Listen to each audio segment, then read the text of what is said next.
Wow, what a week we're having.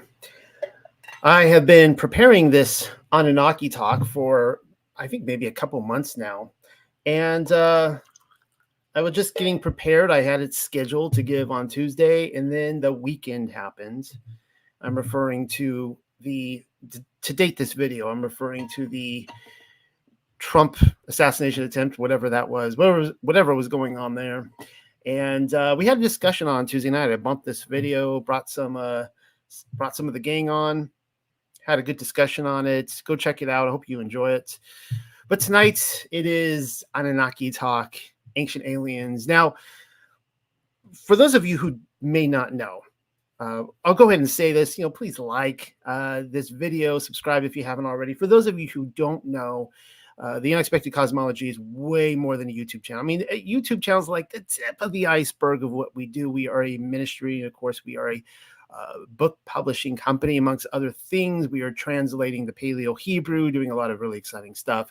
And I wanted to show you this here. This is one of the reasons I am always looking for ministry supporters. I'm looking for people who are looking to finance this ministry and help support us. We do that. Don't need to go into a discussion of all that we do, but just look at this here. This is on my website. All right. So here's my website right here, The Unexpected Cosmology. You click this little button up here, archives and resource material. This is all free for everybody. No, you do not pay for this. This right here, you're looking at links. It's kind of a little blocked off, but that's okay. You can still see it. This is paper after paper after paper after paper, years worth of research, and I give it all away for free. All right, this is not just hours of reading material. This is weeks and weeks and months of, see, I'm still scrolling, months of reading material.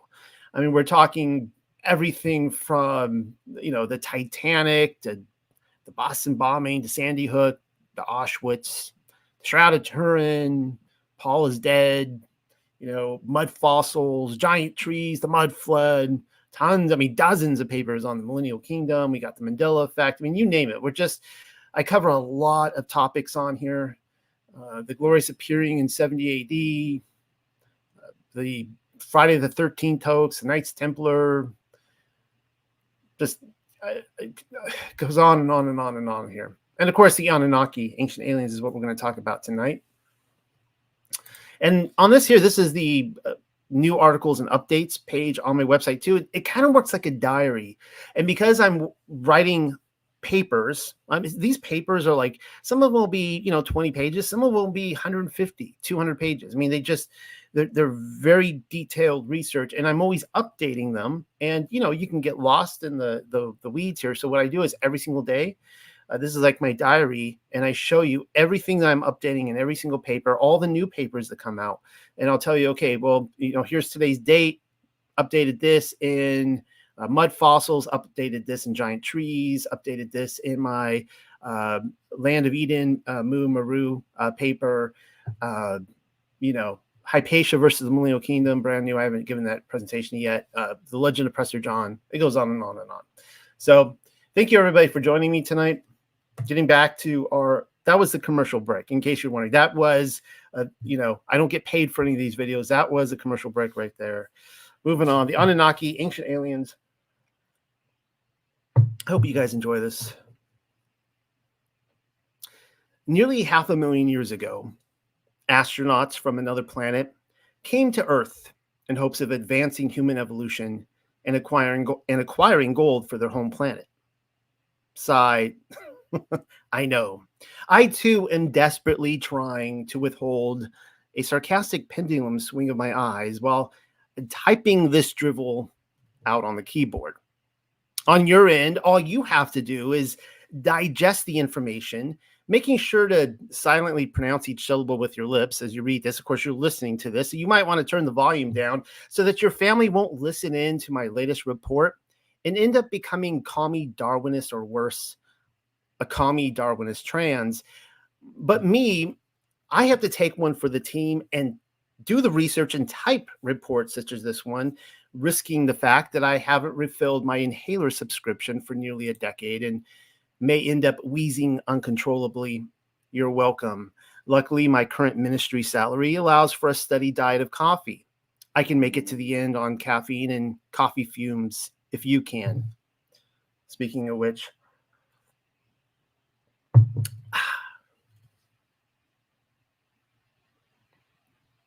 well, anyways, nearly 500,000 years ago, 450,000 to be exact, astronauts from another planet came to Earth in hopes of advancing human evolution and acquiring gold for their home planet. After splashing down in the Earth's seas, hopefully I haven't lost some of you yet. After splashing down in the Earth's seas and wading ashore, they established a mission control center in Eridu, which is modern-day Iraq, wherein gold might be acquired.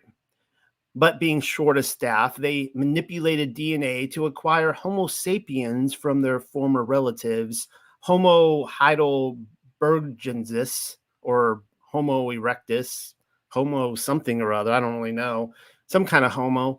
They called themselves the Anunnaki. And the reason for their acquiring gold was this. Due to a failing atmosphere on Nibiru, their home planet, Anu, their king, dispatched his preeminent scientist and firstborn son, Enki, on a space mission to Earth to recover enough gold that could be ionized in a layer of their atmosphere as some sort of solar radiation shield. I'm trying to make sense of this all as well as you digest this. Nibiru had been nuked. Sigh, oh sigh, I know. Look, I'm just the messenger here. I'm not the one making this up. This guy is right here.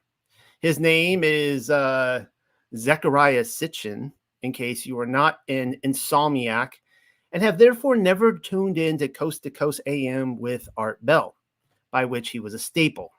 Zechariah Sitchin, if you tuned in any time back in at least definitely the 90s and probably the first decade of the 21st century, he was on regularly. Not that I'm throwing him under the bus or anything.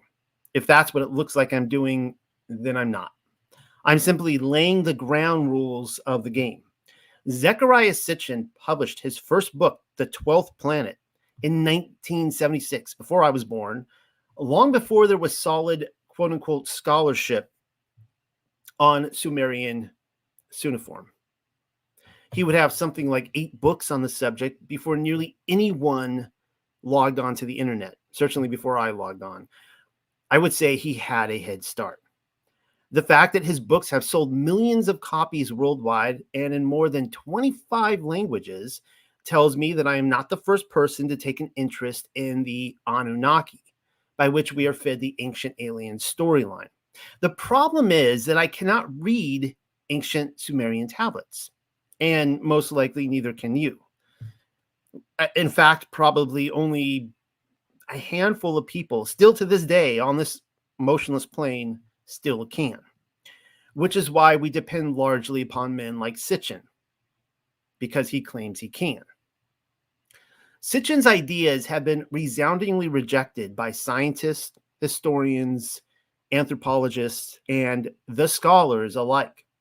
The Sumerologist, Orientalist, and Assyrian or Assyriologist, they all agree.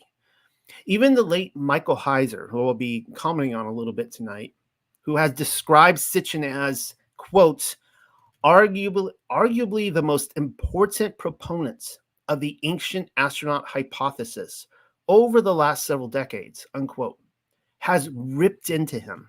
He has ripped into him so often, claiming his translations to be beyond error, that one cannot unpack the Sitchin reports. There's a link to it right there. You can go to the Sitchin reports on his website. Or I should say that one can unpack it. I mean, it's just article after article and video interview he does, just ripping into Sitchin's translations. Elsewhere, Gods of the New Millennium author Alan F. Alford admits he initially became infatuated with Sitchin's hypothesis, the one about aliens coming from Nibiru 450,000 years ago to manipulate DNA and mine for gold, but later became a critic of his interpretations. It appears as though everyone and their mother dismisses Sitchin's work as pseudoscience and pseudo-history. criticizing it for having a flawed methodology, ignoring archaeological and historical evidence, and mistranslations of ancient texts, as well as for incorrect astronomical and scientific claims. Arguably, we can also thank Zecharia Sitchin for having the, I'm not saying it was aliens, but it was aliens guy from the Ancient Aliens show to contend with. Oh, I'm sure, what is his name? Giorgio Tsoukalos is a darling and all. I'm not here to throw him under the bus either. I'm really not. If anything, Giorgio has given us countless memorable memes in dark times to work with.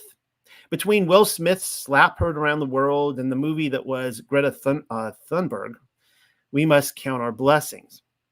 I am simply hoping to point out how difficult, if not near impossible, it is in 2024 to circumnavigate Sitchin and still have this present Anunnaki discussion. You should at least know that I'm not in the slightest concerned with the scholar's dismissal of his work. Because really, if that's what you think is happening here, I'm not. All I want is the truth.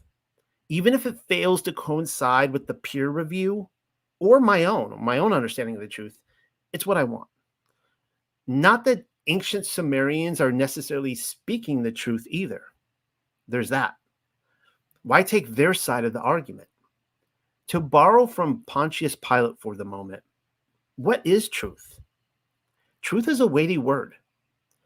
What I want is an informative decision based upon what the ancient Sumerian tablets actually have to say of the Anunnaki rather than the regurgitated plot point of a Superman comic strip.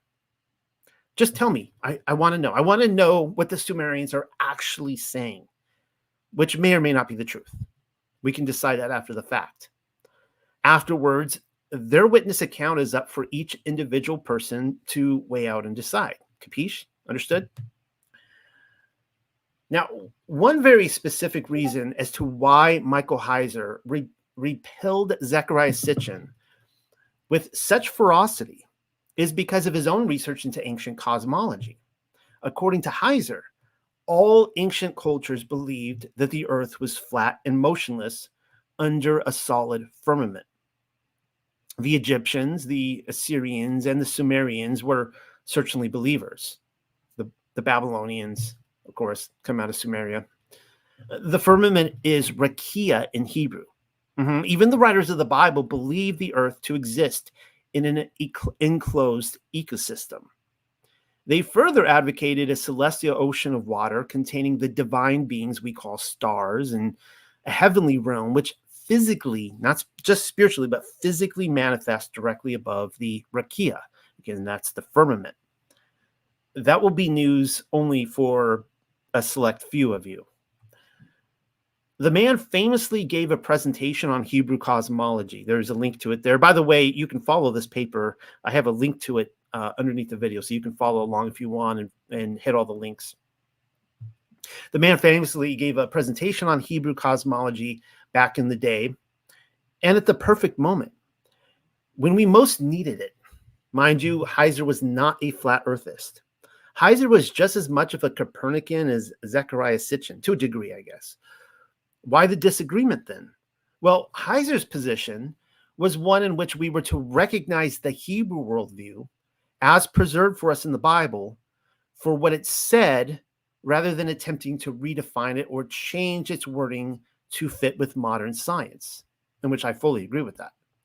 In no way does the Hebrew creation story describe a heliocentric universe. It's just not there. No matter how much you look for it, it's not there. And quite the opposite. From there, Heiser was of the opinion that you can stay in bed with the space mythos if you prefer. In fact, he was dead set against anyone agreeing with the opinion of the Hebrew writers. He seemed to be kind of repulsed by how many of us took his amazing presentation and went with it. And he's like, no, you're not actually supposed to believe that. Especially those of us who take scripture at its word. I happen to take issue with that because it's not simply men, ignorant men, who attempted to describe the creator's creation. No, the creator, and I like to use the word Yahweh, Yahuwah gave personal testimony to it. And that's his paleo name, in case you're curious. If the creation story is not to be believed, then neither is Yahuwah. I invoke Michael Heisner this early into the conversation on the basis that he was, in the very least, correct regarding his assessment that all ancient cultures advocated a motionless plane of firmament cosmology. And to prove his point, Heiser challenged every Sumerian translator to show Sitchin's gratuitous error. That's the unspoken elephant in the room right there. When you read about the universal dismissal of Sitchin's work from the authorities, his promotion of modern cosmology tops their list. You see what I'm saying? So then why is it darn nearly impossible to have a discussion on the Anunnaki and the chiseled stone which they derive from without running into Sitchin's space opera narrative? Seeing as how I cannot read Sumerian tablets on my own, bummer, including the lost book of Enki, from which he pulls his yarn, looks like I have little choice but to rummage through Sitchin's translation, trying my best to discern truth wherever it might be found. By the way, I checked so that you wouldn't have to. I'll tell you what I checked after I take another drink of coffee.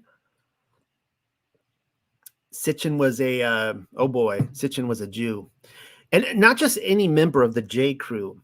Sitchin was raised in Mandatory Palestine, of all places.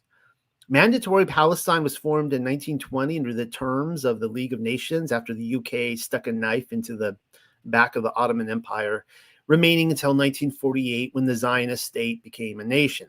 According to the New York Times, Sitchin received a degree in economics from the University of London and was a journalist in Israel before moving to New York in 1952. We then learned that he taught himself Sumerian cuneiform while working as an executive for a shipping company.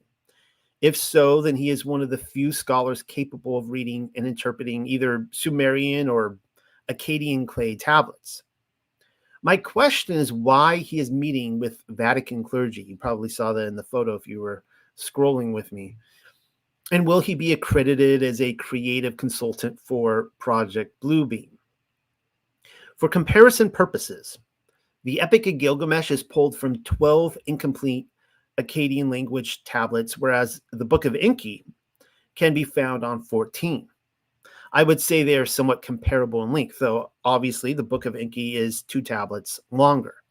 I will quote from the tablets when deemed necessary, though for the most part, the following script will be an overview. It's my overview of having read all 14 tablets, and I remind you that my reading comes through Sitchin's translation. So some of this will be directly from his translation, and some of it will be maybe cutting through the mounds of dung that he has piled onto it.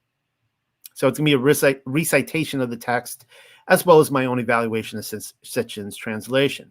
Here is the story of the Anunnaki according to the Book of Enki, but mostly Sitchin's translation of it. The end is the beginning. Tablet 1, line 1 invokes the lamentation of the Lord Enki, firstborn son of Anu, who reigns on Nibiru. The reason for his sorrows has to do with the complete annihilation of summer, and probably the encompassing Mesopotamian region. Entire cities have been emptied. Corpses are heaped into piles. Fields are smitten. Crops are withered. Nothing swims anymore in the 2 great rivers, the Tigris and the Euphrates, which surrounded the once lush cradle of civilization. Roads are emptied of travelers. The temples whose heads aspired to reach the heavens had been abandoned. And in her glorious cities, the wind howls, with death being its only smell. It is the aftermath of war. In the council of the gods, Enki had pleaded for peace among his brothers as well as the safety of mankind, whom he had hoped to create. Must the prior times be fated to repeat? To settle their dispute, a weapon of terror had been created, Enki refers to it as an evil wind. According to Enki's timeline, the wind deluge followed in the heels of the already catastrophic water deluge. Whereas the water deluge was destined to happen, the death-dealing storm was not. It could have been stopped had the council's oath not been undone. Sitchin then turns around and promotes Enki's wind deluge as a nuclear event, but we know better. Assuming you've read my many lives of Nimrod paper, top to bottom. So there's a link there, but if you just go, like I said, go to my website, boom, the whole page, you're going to find many lives of Nimrod there. Then you already know about the wind flood. It really happened. It's not documented in the Bible, but it actually took place in the timeline between Genesis 11 and somewhere in Abram's lifetime. And here's a quote about it. God determined to put an end to the custom or idolatry, and he made the wind flood. He opened the storehouses of the winds and set free the whirlwinds and hurricanes and sent a blast of wind over all the earth. This wind swept through Babylonia and dashed the idols against each other and smashed them. And then it threw down upon them the buildings in which they had stood and piled the ruins in high mounds above the images and the devils that dwelt in them. The cities of and Erech were laid waste, and their sites were only known from the huge mounds of rubbish, which were piled up by the wind flood, the book of the Cave of Treasures. Recall your Sunday school His story. Just so happens to be the city which Abraham was living in. In a little bit, I'll show a map of this. Yahuwah called him out of it, and now you know why. He was a prophet going around telling everyone that Allahayam abhorred idols, but they didn't listen. It would certainly explain why Nimrod fell out of power during the Genesis 13 war, or the whereabouts, the event leading up to the Sodom and Gomorrah fire judgment. His kingdom was in ruins. Erech is also mentioned as being laid waste by the wind flood, another interesting name. It is known as the second city of Nimrod and just as importantly identified with Uruk. That's the very city which Gilgamesh resided in. I am showing you references such as this one from Book of the Cave of Treasures so that you can begin to put timestamps on Sitchin's translation. I am slightly suspicious that the wind flood occurred before Abraham and can be identified with the destruction of the Tower of Babel. I'm saying I kind of think it was after Abraham, but it could have been the Tower of Babel. But even, okay, whatever. We'll get to it. Even according to the Book of Enki, the Tower of Babel is a different event. Its author, however, the Book of Cave of Treasures, the author's name was Ephraim of Edessa, writing the whereabouts of 306 through 373 AD, suspects the wind flood was carried out as a judgment against Nabonidus, the last king of the Neo-Babylonian Empire, ruling until the fall of Babylon to the the Achaemenid Empire under Cyrus the Great in 539 BC. So some of you will insist the 539 events is way too recent in history for the event being described in Enki. Is it now? The Gilgamesh epic was found in Akkadian, a dialect which gradually replaced Sumerian as the primary spoken language in the whereabouts of 2000 BC. But Sumerian continued to be used as a sacred, ceremonial, literary, and scientific language in Akkadian-speaking Mesopotamian states, such as Assyria and Babylonia, until the 1st century AD. It wouldn't fall into obscurity until that time. So I'm saying that the Book of Enki could have been written any time up to the 1st century AD. Like, and Sitchin says, oh, it's a story from 450,000 years ago. No. Right? It could be 2,500 years old. It doesn't have to be that old. And by the way, books were still being written on tablets as late as the 1st century AD. Found in the vicinity of Qumran was the words of the Archangel Michael, which I hope to get to soon, and it was written on stone. And it was the Qumran community, or the whereabouts. I'm sorry to do this, especially to those of you who have toiled so laboriously to shed the pounds of indoctrination, But a chart of the Copernican universe is probably in order, or else Sitchin's cosmology may not be understood.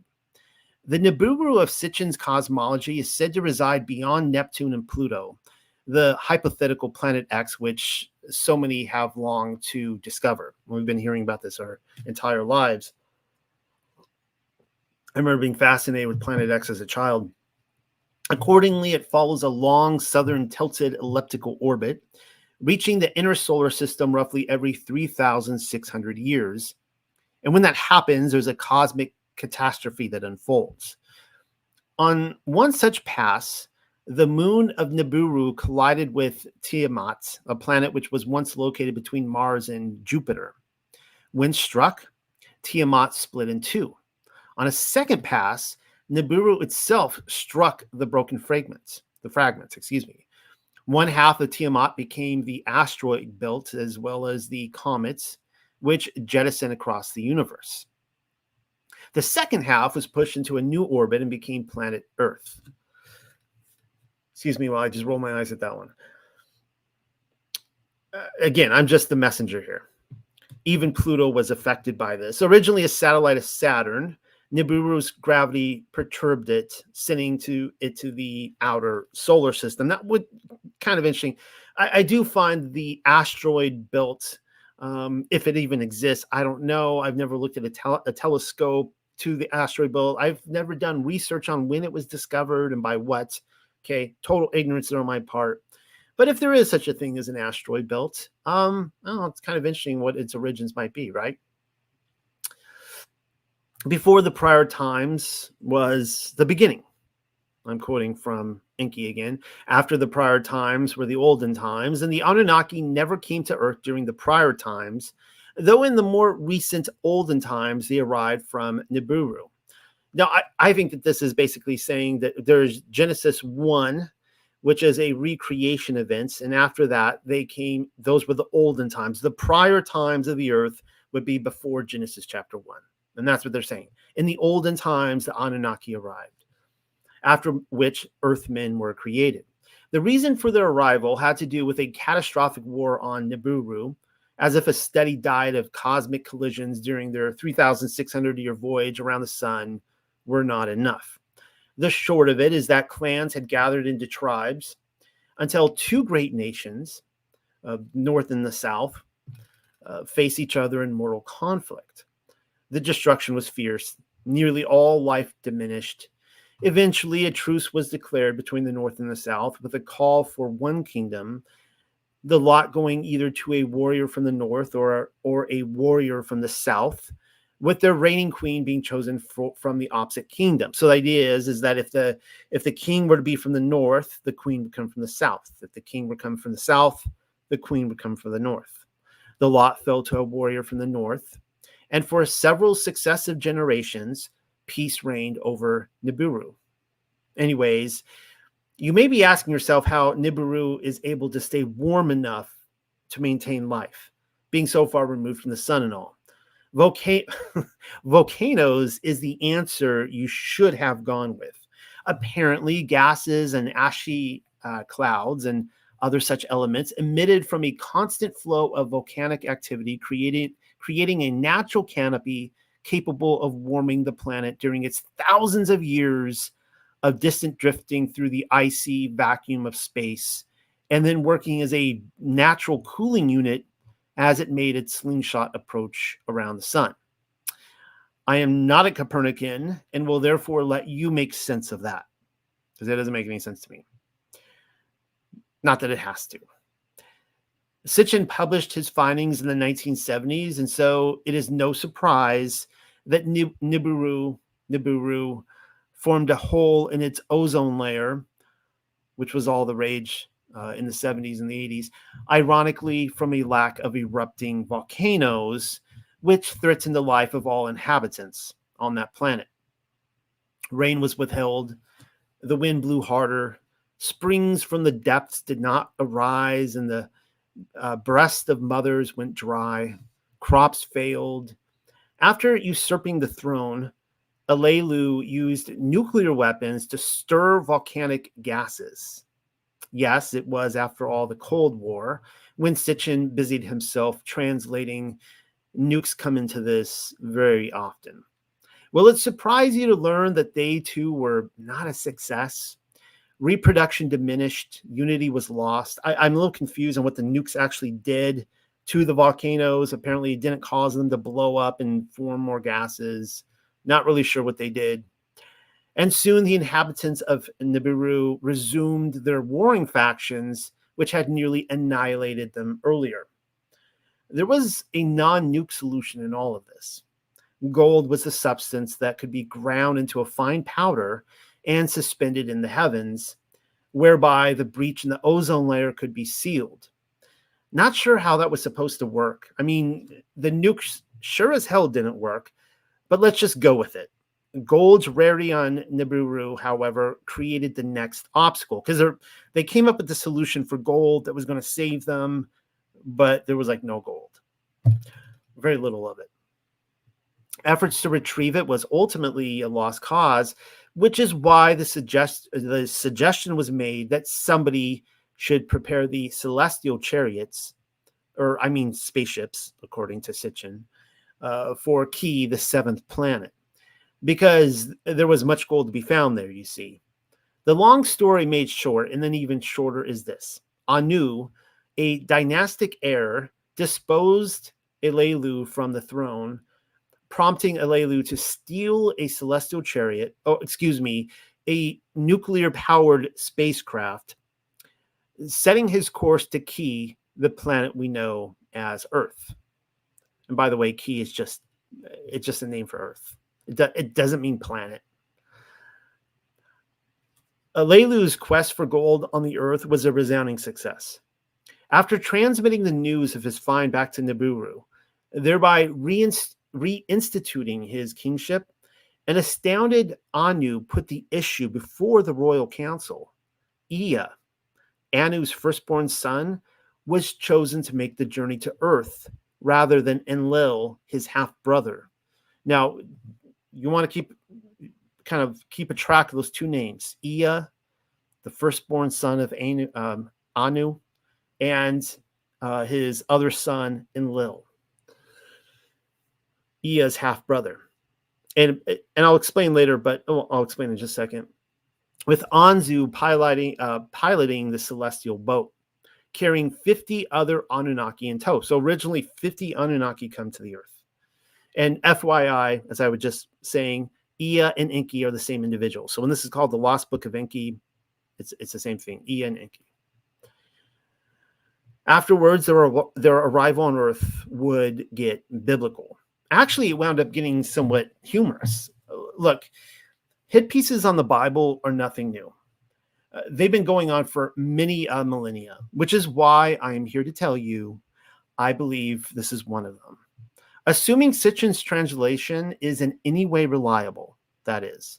The idea sometimes put forward by the secular scholars is that the writers of the Bible were borrowing from the Sumerians' creation story and then attempting to make it their own. Obviously, and seeing as how Noah's family survived the Great Deluge, we should expect great commonalities between deluge and creation stories among his children, not forgetting incursion stories such as this one, the Anunnaki. They can be found all over the world, and for good reason, because all three separate events actually happened. It's why I had started out saying that Yahuwah's testimony falls into question if we cannot find his creation account, which describes a motionless enclosed realm to be a reliable one. But then there is another reality which is scarcely commented upon. After Yasharel, that'd be Israel, after Israel was removed from the land at the hands of Assyria, and then Judah, or as I like to say Yehuda, after Yehuda by Babylon, their captors were not always kind to their origins narrative. And why would they be? Never is that more evident than with the translations of the very mysterious demon, or Damon, really. Damon, but an admitted ally of the Jesuits.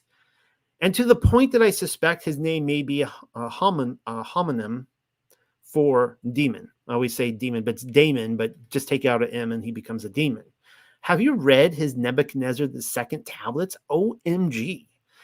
They are not for the faint of heart. I seriously am not recommending that for the faint of heart. The Watchers show up in that one. And in fact, it happens to be fascinating insight into the biblical book of Daniel from the perspective of his controllers, the Babylonians, when it's not occupied trashing the Yehudan prophet for being set apart.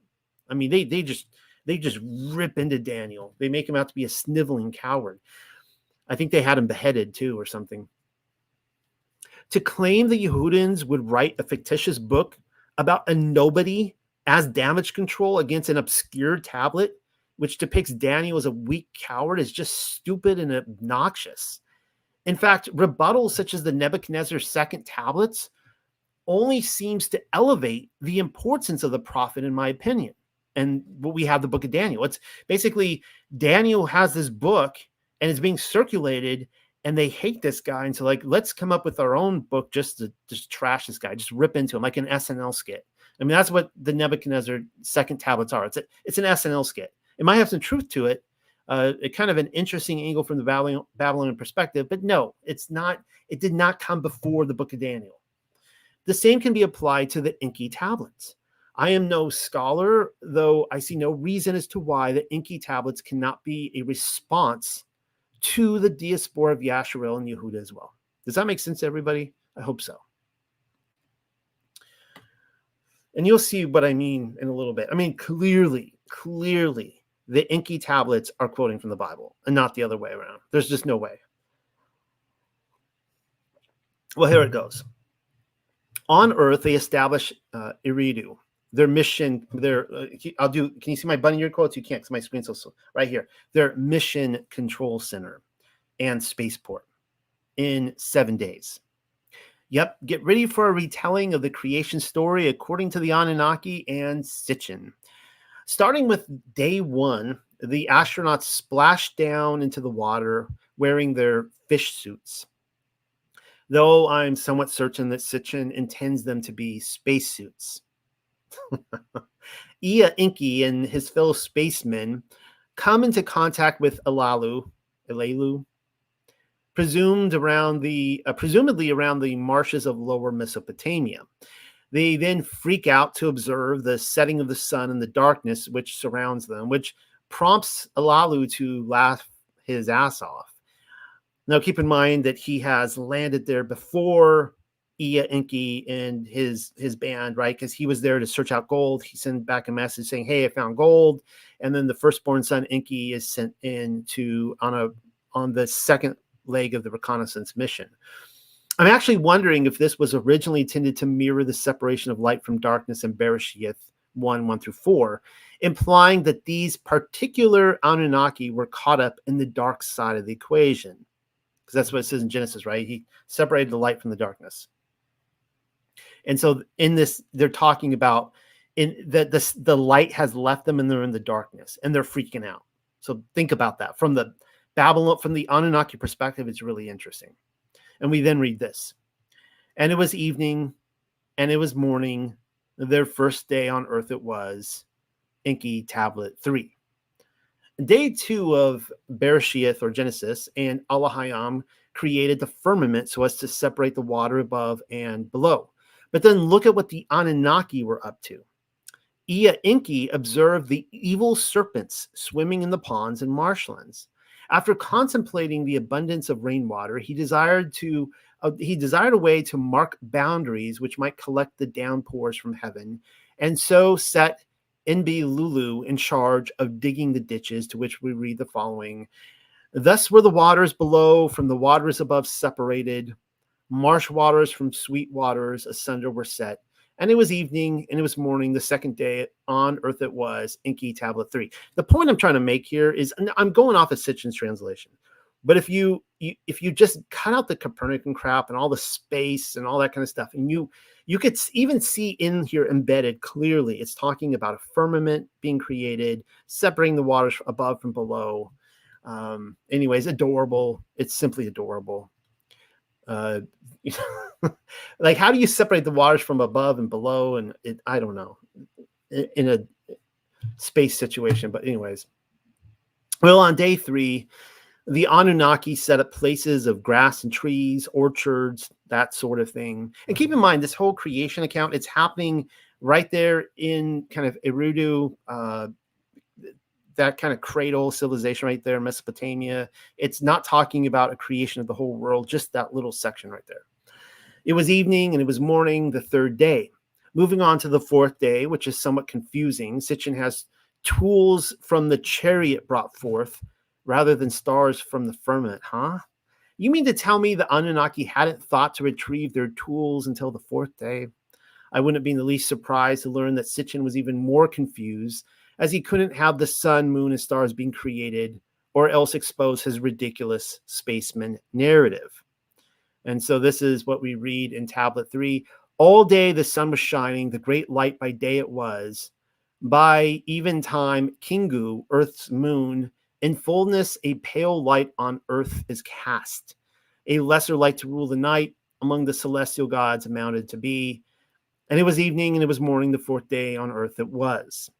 Again, adorable. Why put such an emphasis on the sun and the light of the moon if they were already in existence? Again, Sitchin can't give that away, right? Because he's going with a Copernican model, evolution, and all that. And what did the sun and the moon have to do with the Anunnaki 7-day formation of Eridu, their spaceport on Earth? None whatsoever. So it's really confusing the way Sitchin is telling this. Sitchin was smoking something. If anything, the moon's appearance at sunset gives one more piece of evidence for the calendar debaters, particularly among those who insist the month begins with the fullness of light rather than a crescent. In fact, so if you're completely confused by that, there is an argument that is going on, at least in my circle and many other circles, about when the month begins according to the lunar calendar. Does it begin with the crescent or the full moon? And according to this, it appears the full moon is the start of the month. In fact, a little later on, Ea Enki is specifically mentioned as creating the month based upon the moon, as well as observing the 2 sun seasons, summer and winter, based upon their solstices. On day 5, the attention of the Anunnaki are turned away from building their spaceport to the fish of the sea and the fowl of the air, because again, they're not building a spaceport. I'm sure that has nothing to do with the Genesis creation story either. None whatsoever. It was evening and it was morning, the 5th day. Will you be surprised to learn that the day 6 revolves around the creeping and the walking animals? Ea Enki wanted to take account of them, more familiarity, but then on day 7, it just gets ridiculous. And we read this from Tablet 3. Let this day be a day of rest, the 7th day hereafter, a day of resting, always to be, which of course has nothing to do with the months, because apparently the month began on the 4th day. So this is the 7th day, a day of Sabbath rest. Are you telling me that the Anunnaki declared a day of Sabbath? If so, then they did a crappy job of instituting their day of rest among the Sumerians who worship them. Oh, I'm sure the Yahudim, while in captivity, invented their entire creation story around texts such as this one. Somebody picked up a tablet. Excuse me, I need more coffee. Somebody picked up a tablet, mumbled through the words with his lips, and then was like, Sabbath every 7 days? Swell idea. Why hadn't we thought of that? In fact, let's invent an entire elaborate history involving our being removed from the land for not keeping the Sabbath. Let's make it a motionless earth under a solid firmament rather than an ancient alien's Copernican model, though. Ridiculous. It's why I was stating earlier that epics such as this one may very likely fall in the heels of Yehudan captivity rather than the other way around. Though playing on their own creation accounts, they may be making a mockery of Yasharel, whom they had conquered. That or the 1960 space race has Sitchin so confused that he cannot tell the difference between a fish suit or a space suit, a chariot of fire or a rocket ship, the construction of Mesopotamia or a spaceport. Just give me the truth. That's all I want, guys. And a good translation. Given another scenario and an equal likelihood, Sitchin has stumbled upon a series of tablets which give stunning validation to the Anunnaki's part in the Genesis creation account, or as I like to call Genesis, Bereshith. So what I'm saying here is that I think if we have a good translation, it's going to line up nicely, very, very closely with Genesis. Meaning they originally had full intent. And I want you to listen to this part here. The Anunnaki originally, during the creation, or as I call the recreation event, had full intent to fall under Yahuwah's Sabbath rest. But more on their part as co-creators later on. So you can see right here, this is kind of I don't know, it's just a painting. It's not legit, right? It's a kind of a reimagining of what Eridu would have looked like. And if you can look over here on this map, where they're placing it, and I know that, this whole Mesopotamia region is, by kind of alternative history research is up to question. But according to archaeological ruins, you can see right here, and Eridu right here at the bottom. And so the idea is historical Eden is right, if you can see where my mouse is turning, kind of the lower part between these two rivers here, the Tigris and the Euphrates, it would have been right down there. And so interestingly enough, Eridu, which according to this tablet is not in the Eden, it's just right next to the Eden. And it's right there, and is where Abraham came from, right there. So Eridu is supposed to be the first established city in Mesopotamia. And this Enki says the same thing. Stepping away from the Book of Enki for the moment, the ruins of Sitchin's spaceport Eridu can today be found just to the southwest of Abraham's hometown, as I just explained. Many to most scholars place the historic Garden of Eden directly east of there. A hop and a skip, really, nestled in between the Tigris and the Euphrates River. There's some interesting archaeological work that's been done there too, where they can find, because people are like, well, there's supposed to be 4 rivers. Why are there not 4 rivers? There's actually a huge river that used to be there, and there's evidence. You could see it, all the river stones and everything. It was a gigantic river that has now dried up. Now, you have likely heard my speculation regarding the land of Eden's placement on the lost continent of Lemuria, Meru, and Mu. And as I showed on, this is going to confuse some of you, as I showed on the moon map, it's there, right where it's supposed to be in the Pacific, a huge continent. So I went through a whole study on that, questioning, is that the historical land of Eden? Which, for all of you out there that think the Philippines is it, well, good news. The Philippines is the remnants of that continent. So I think you guys are onto something. And, of course, the Hawaiian Islands, Fiji, all that may be as well. But for the moment, let's go with traditional knowledge, because however you feel about the scholarship, the pieces connect easily enough, especially in this narrative. If you imagine it there in Mesopotamia, it just makes total sense. No reason to overcomplicate the relationship, at least not today. So today I'm going with modern Mesopotamia as the historic Garden of Eden, the land of Eden. So Eridu's main temple was devoted to Enki and was called Abzu, meaning Abzu temple, or alternatively Gura, meaning house of the subterranean waters. It was a ziggurat temple surrounded by the ancient marshlands, close to the salty breeze of the Persian Gulf, and is considered to be the first known temple to have been built in the region, which is really interesting because, again, the archaeologists say that, and this tablet says the same thing. This is Sitchin's spaceport.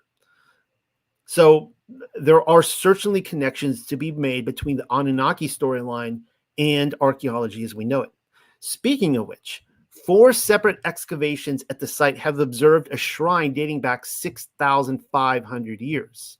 Sorry, not 450,000, but 6,500. An estimated 18 expansions were made over the following 4,500 years until it was finally abandoned during the Persian period, which lasted officially from 559 BC until 331 BC, of which case I still think this tablet could have been written. 6,500 years ago suggests the whereabouts of 4,500 BC. That's the official timeline, of course. We're going by, believing that, just assuming that each year documented was an actual year. That's quite the difference from Sitchin's 450,000 years of human evolution.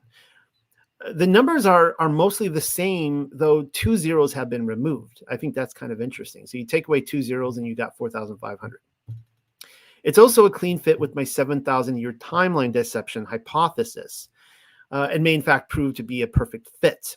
So if the Genesis reset or the recreation event can be found, or can be dated to the whereabouts of 5,307 BC, and the deluge to about 3,043 BC, then the foundations of Enki's ziggurat is pitted directly between the two events. I find that really interesting. And in fact, the Egyptian pyramids and all that is dated right after the deluge account, after the 3,000 BCs. All of human history fits perfectly with the Greek LXX. The Greek LXX timeline, and not the Hebrew Masoretic timeline, which is in most of our Bibles. And so that's Genesis 6 territory right there, directly smack dab between the creation and the flood. Watcher central. Sure, it means Enki's ziggurats would have originally been pre-Diluvian, but then that's what many of us are saying about the pyramids of Giza anyways. It survived the flood. There's water damage and everything, and then it was finished being built afterwards. And it certainly helps to explain the 18 renovations that was done on this ziggurat. So I'm saying that after the flood, they would have gone back in and dug it out of the mud. And they talk about how these places are buried under the mud in the Enki tablets. Really interesting. The name Enki, by the way, is commonly translated to mean Lord of the Earth. En, you see, means Lord, a title which was originally given to the high priest, whereas Ki refers to the earth, which is assumedly why he transformed from Ea into Enki. He became Lord of the Earth only after he arrived in Eridu. He was originally the patron deity of that city, which is another way of saying the actual entity Enki ruled over it when the Anunnaki were doing their thing. It was only later that his influence spread throughout Mesopotamia to Canaan, perhaps in Abraham's time. Other fun facts have Enki being associated with the southern band of constellations called Stars of Ea, his original name, but also with the constellation As-Ikku, which is identified as the square of Pegasus. To add to that, the planet Mercury is associated with the Babylonian Nabu, the reason being that Nabu was a patron of literacy, the rational arts, scribes, wisdom, and a divine messenger, being not so dissimilar from Hermes in Greece and Thoth in Egypt. Nabu was the son of Marduk, and in case you didn't know, Marduk was the son of Enki. I'll be talking more about Marduk as we go along. In the earliest Sumerian times, the planet Mercury was not associated with Marduk, but with his father Enki. Immediately after the founding of their mission control center in Eridu, the Anunnaki set out in search of gold, initially finding little success. Nevertheless, they hailed their small discovery, and tests which hoped to prove the gold's use as an atmospheric shield prove a success. Ea is finally named Enki, only to learn that Enlil, his half-brother, remember I talked about his other brother Enlil back on Nibiru, has arrived with reinforcements. The two quarrel. Anu, their father, and the ruler of Nibiru arrives, only to be attacked and killed by his usurper, Alelu. Remember, he's the guy that goes to Earth first. So he's not too happy that the king of Nibiru arrives, Anu, and he kills him. The murder happens to take place on the planet Mars. Only here it is referenced to as Lamu. Alelu is then sentenced by the 7 who judge to be exiled on Mars, and it is there where a rock carved to resemble Allahu's face serves as his tomb. There it is right there, guys. This is like the 1970s, keep in mind. So I remember this was all the rage back when I was a child. I used to look at pictures just fascinated by that. is that the face of an alien on Mars? Where was I? Oh, that's right, the Mars rock face. That's where I was, which was all the rage for a time after it was picked up by the Viking 1 orbiter in 1976. I think what Sitchin meant to say was that Elalu was buried in Greenland, but I digress. Enki's wife, Ninki, arrives with their sons, Marduk. Enlil also has a wife named Ninmah. I'm going to be referring to Ninmah a lot in Ninki, so try to keep track. And she is a Jurassic Park stylized scientist who arrives to Earth with a group of like-minded scientists prone to experiment. He then gains another wife, Sud, after raping and siring a child with her. Like any pantheon drama, sibling quarrel, or brothers lust after sisters, there are date rapes and illegitimate children to be had. Rocket ships fly everywhere. There are aerial battles, or are they space battles? Don't really know. Eventually, the Anunnaki, numbering now to a tally of 600, are driven too hard in the gold production game and they mutiny. Enlil and his son Ninurta, via his wife Ninmah, denounce the mutineers. Enki then seeks gold in a place called the Abzu, which is beyond what has already been established at Eridu, whereas Enlil and Ninurta focus upon building up Eden, and that is the Eden, the Garden of Eden, the familiar garden in this tale. It comes up from this point on, it is mentioned all the time. But then it is in the Abzu where Enki makes a stunning discovery. Enki discovers the existence of Homo heidelbergensis or Homo erectus or whatever they're called. Or were they the Homo neanderthalensis? Maybe we just go with Homo until this one can be worked out. Well, anyways, they look very much like the Anunnaki, the Homos. Even to see their own mirror reflection in them, if not for the added hairy parts. And this is finally quoting from the actual tablet. This is what it says. A solution is possible, Enki was saying. Let us create a Lulu, a primitive worker, the hardship work to take over. Let the toil of the Anunnaki carry on his back. Astounded were the besieged leaders. Speechless indeed they were. Whoever heard of a being of fresh created, a worker who the Anunnaki's work can do? They summoned Ninmah, one who of healing and succor was much knowing. Remember, she's the scientist. Enki's words to her they repeated. Whoever of such a thing heard? They her asked. The task is unheard of. She to Enki said, all beings from a seed have descended, one being from another over aeons to develop. None from nothing ever came. How right you are, my sister, Enki said, smiling. A secret of the Abzu, let me tell you, all reveal. The being that we need, it already exists. So what Ninmah is doing here, she is actually protesting. She's like, no. We're not creating anything here. And in fact, they say that like there is the all creator. He has created everything. We're not creating anything here. But Enki's like, no. You don't understand. You don't understand. The being we need already exists. All we have to do is just give it a little bit of a tweak, just a little tweak, and we're going to have what we want. All that we have to do is put on it the mark of our essence. Thereby a Lulu, a primitive worker, shall be created. So did Enki to them say. Let us hereby a decision make, a blessing to my plan give, to create a primitive worker by the mark of our essence to fashion him.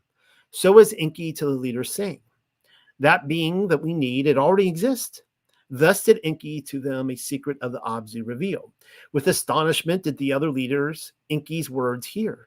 By the words they were fascinated. Creatures in the Abzu there are, Enki was saying, that walk erect on two legs. Their forelegs they use as arms. With hands they are provided. Among the animals of the steppe they live. They know not dressing in garments. They eat plants with their mouths. They drink water from lake and ditch. Shaggy with hair is their whole body. Their head hair is like a lion's. With gazelles they jostle. With teeming creatures in the waters they delight. Their leaders to Enki's words with amazement listened. No creature like that has ever in the Eden been seen. Enlil, disbelieving, said, eons ago on Nibiru. Our predecessors like that might have been, Ninmah was saying. It is a being, not a creature, Ninmah was saying. To behold it must be a thrill. To the house of life, Enki led them. In strong cages, there were some of the beings. At the sight of Enki and the others, they jumped up with fist on the cage bars they were beating. They were grunting and snorting. No words were they speaking. Male and female they are. Enki was saying, male hoods and female hoods they have, like us, from Nibiru coming. They are procreating. The Lost Book of Enki, tablet 5 through 6. It actually ends 5, begins 6. And you could probably see now why I'm not just reading straight from the tablets, because I think summing it up is a little bit cleaner to listen to. Your ancient alien storyline in a nutshell right there. That's it. Divine beings arrive from another planet to add that necessary ingredient into the evolutionary process, thereby explaining what is otherwise unexplainable. Because evolution makes no sense whatsoever. You have to have that added ingredient.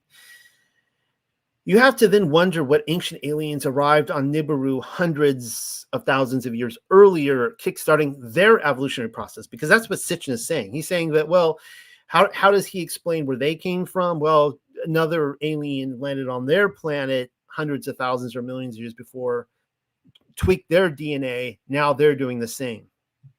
But I digress. Enki's entire argument was that they could augment the life essence of the Homo creature with that of the Anunnaki to create an intelligent primitive worker, a slave of the gods. Enlil protested Enki's plan. Creation belonged exclusively to the father of all beginning, he argued. That's a wise assessment. To which Ninmah responded, they would only give their image to an existing being rather than creating one from nothing. To this, everyone agreed. They began experimenting upon the beings post-haste, though, like their quest for gold, many failures followed. Two-legged sons were sired, shaggy and incapable of holding tools or doing anything else but grunting. Again and again, Ninmah rearranged the admixtures. Either the children of her experiment could not hear or see, their hands were shaky, their feet were paralyzed, their liver or lungs and something else had malfunctioned, their arms were too short to reach their mouth, or their semen dripped uncontrollably, as that's what it says on the text. Evolution apparently was doing a better job than they were at it. Eventually, Ninmah was prompted to try a new ingredient to her experiment. She formed her next person from the clay of the Abzu. This is where it gets really interesting. Rather than from Nibiru's crystals. I guess they were creating them through crystals, but now they try clay from the earth and they add gold and copper to it. The egg was fertilized into the womb of Ninmah. It was inserted by Enki and conception was made. 9 months later, actually it might have been 10, when the boy child was born, Enki slapped his butt, declaring him to be the image of perfection. They gave him a name.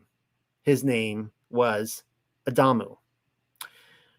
Shaggy like the wild men, Adamu was not. He was nothing like the wild men.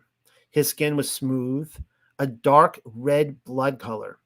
So kind of like, I guess, Native American skin, really. That's the way I read it. Like the clay of the Abzu was its hue, like the Anunnaki, whom he was fashioned after.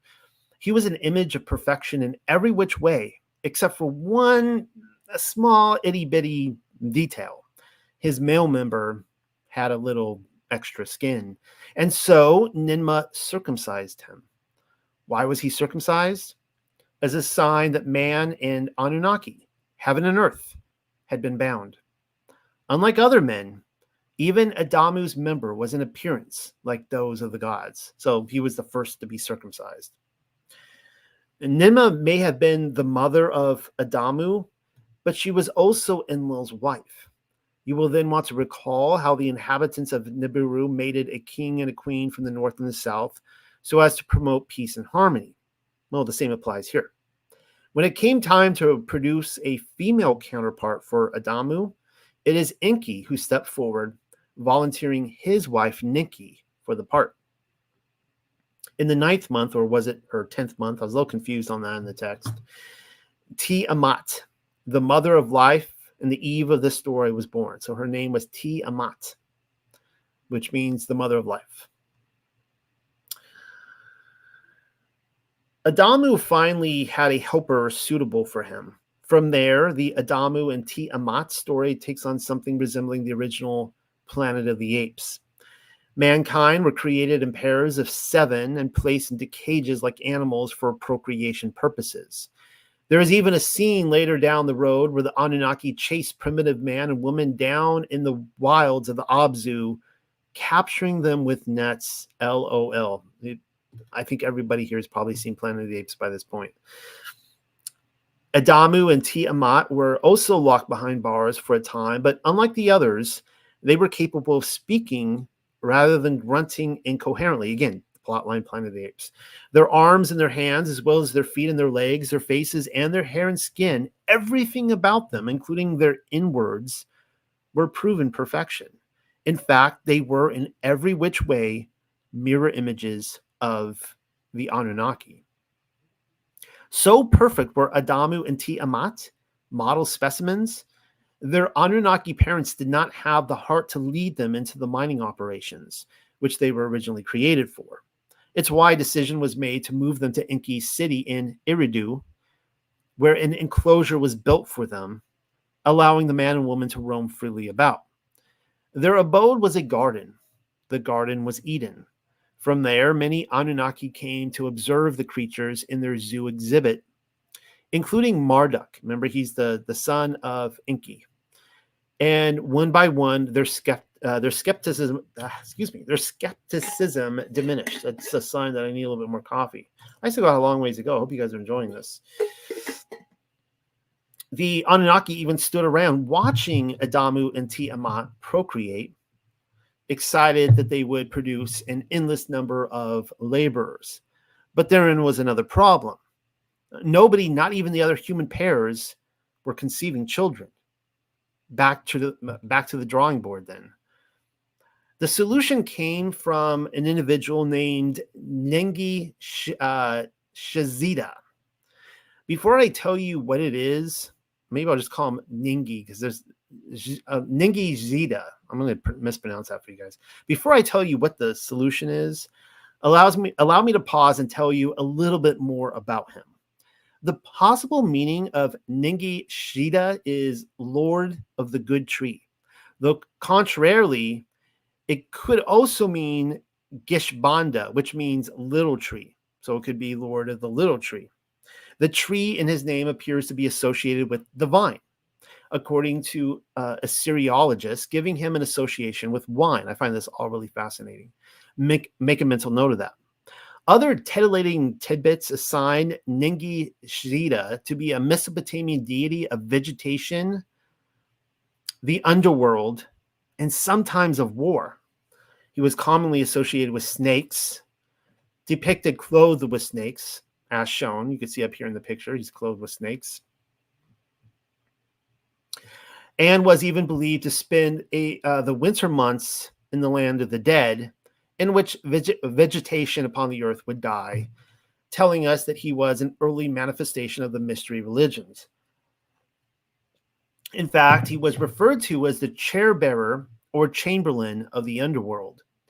Now put those pieces together and tell me if he sounds like anyone else we've read about.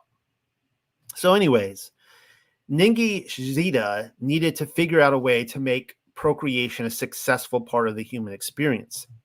After comparing the life essence of Adamu and Tiamat, Ningi Shida discovered that he could separate the entwined spirits, an obvious reference to their DNA. And I showed you up here, you could see like in this old Sumerian vase, you could see the double coiling helix right there, and they're snakes. Though objection to Sitchin's translation is well noted, I will quickly refer you to my paper, Chateau de Chambord. And that is the one where I took a field trip to France and saw with my own eyes the coiling double helix stairway to heaven. Long before Watson and Crick discovered anything, LOL, the ancients knew. They knew about our DNA. Did I mention that Adamu and Tiamat's entwined spirits and life essence was furthermore referred to as the tree of life? What happened is Ningi Jida whispered his proposal to Enki and to Enlil's wife, Ninmah, leaving Enlil out of it, to which the conspirators agreed.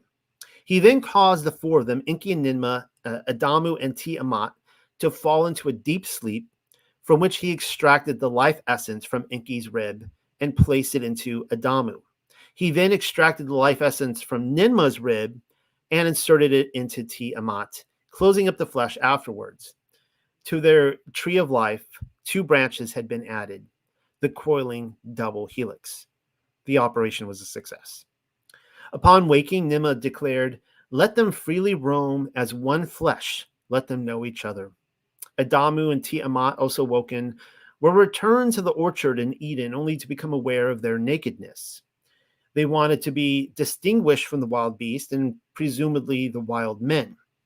Fashioning aprons from the leaves of the garden was their solution. And so imagine Enlil's surprise when he went strolling through Eden in the heat of the day, enjoying the shade of the orchard, only to encounter Adamu and Tiamat sporting shrubbery. Well, Enlil was pissed. He wasn't happy about that. Enki and Ninmah attempted to explain and rectify the situation on the basis that Nibiru was doomed if they failed their mission upon the earth, but Enlil would have nothing to do with it. According to Enlil, they were now acting as creators in the place of the Father of all beginning, an action which he had opposed from the beginning. To his defense, Ningi Shida said he had introduced the, quote, knowing for procreation, unquote, to their tree, though he had refrained from adding the branch of long living. Their defense failed to retrofit his anger. Enlil had the man and his woman, Adamu and Tiamat, expelled from Eden, where they were expected to remain in the Abzu. In the Abzu, Tiamat, remember she's the Eve of the story, she gave birth to twins. With what I'm about to describe, you'd think we were entering Genesis 6 territory. You know, the part in the earlier pages of the Bible where the sons of Allahayam take the wives of men as their own. Technically, we are entering Genesis 6, though depending on one's point of view, we are not. I'm not trying to confuse you, believe me. The Anunnaki are the ones attempting to do that. They're the ones, I believe, that are kind of confusing the story a little bit. Keep reading and you will see what I mean. The Anunnaki may have been setting the Watchers up to take the fall, when in fact they were also the guilty party members. The Watchers have not touched down upon the mountaintop yet, and already a great number of Anunnaki began arriving from the heavens, having come to procreate with the daughters of men. During this time, Nanar, the moon god of Mesopotamia, though he was commonly known as Sin, and Ningal was his wife, gave birth to twins of their own, a son and a daughter. Their names were Inanna and Utu. And Inanna comes into it later, important player. Get to know your mythology. I know I'm kind of throwing a lot at you here. It could be a lot to take in. So Utu also went by Shamash, and he was the Mesopotamian sun god. Inanna was the ancient Sumerian goddess of love, sensuality, fertility, procreation, and also of war. She later became identified by the Akkadians and Assyrians as the goddess Ishtar, the Hittite Soska, the Phoenician Astarte, and the Greek Aphrodite, among many other names. To add to that, my humble opinion has Ishtar Aphrodite doubling as a counterfeit to the Ruach HaKodesh. That would be the Holy Spirit, a counterfeit Holy Spirit, much like Lilith or the Kundalini spirit. Researchers have claimed her to be Semiramis as well, Nimrod's mother and woman. So it gets kind of convoluted. Rather than tell me the timeline is off, with Inanna being pre-Diluvian and Semiramis being post-Diluvian, how about we refer once more to my Many Lives of Nimrod paper? In that one, you can go back and look at the presentation or read it for yourself. I had suggested that Nimrod was Gilgamesh, and that Gilgamesh can be traced to a giant entity before the deluge by the same name, Gilgamesh. I showed you the source, implying that the Ruach, the spirit of both, were the same. At the time, my only mistake was in snubbing Semiramis's potential for a pre-deluge starring role. It appears that she existed before the flood, and she may, in fact, have been Inanna. It's very possible. As I was saying, the Watchers have not arrived yet. They will. And it is immediately and only after Enki's description of the Anunnaki's procreation habits that we read of another familiar turn of events. You probably already know what it is, but allow me to set the scene anyways. Earth temperatures were recorded as rising, I know. The rains became heavier, rivers were gushing, the ice caps were melting, can you believe it? And in little time, the borders of the sea were no longer contained. From the depths of the earth, volcanoes belched forth, the ground trembled, the writing was on the wall, or rather, embedded within the stars. In the heavens, Nibiru was approaching its slingshot turn around the sun, and the earth was in its path. The earth would soon be flooded by the great deluge, and something had to be done about it. So, just to point out here, it is interesting that in these Sumerian tablets, it's only after the Anunnaki start taking wives, the human wives, and they start messing around with them, their DNA and all that kind of stuff, that then all of a sudden this prophecy that the world's going to be flooded by a great deluge comes into it. And you could see from their perspective what they're kind of playing their innocence, like, oh no, this is beyond our control. It had nothing to do with us, but clearly it was destined to happen. It was fated to happen because of them. And of course, they did not repent of it. So but let's keep moving on. Fun footnote. Upon learning of Earth's fate, Enki took his son Marduk to the moon, seeking a Plan B colonization option, only to discover that it was uninhabitable. Did they learn that it couldn't be landed upon as well? I was really confused by this point, where Enki and Marduk had this moon adventure. At least they shared a father-son moment. Well, back to the earth they went, where the fish and the fowl were once plentiful, but now came in short supply. No thanks to the appetite of the Anunnaki and the recent population explosion of primitive workers.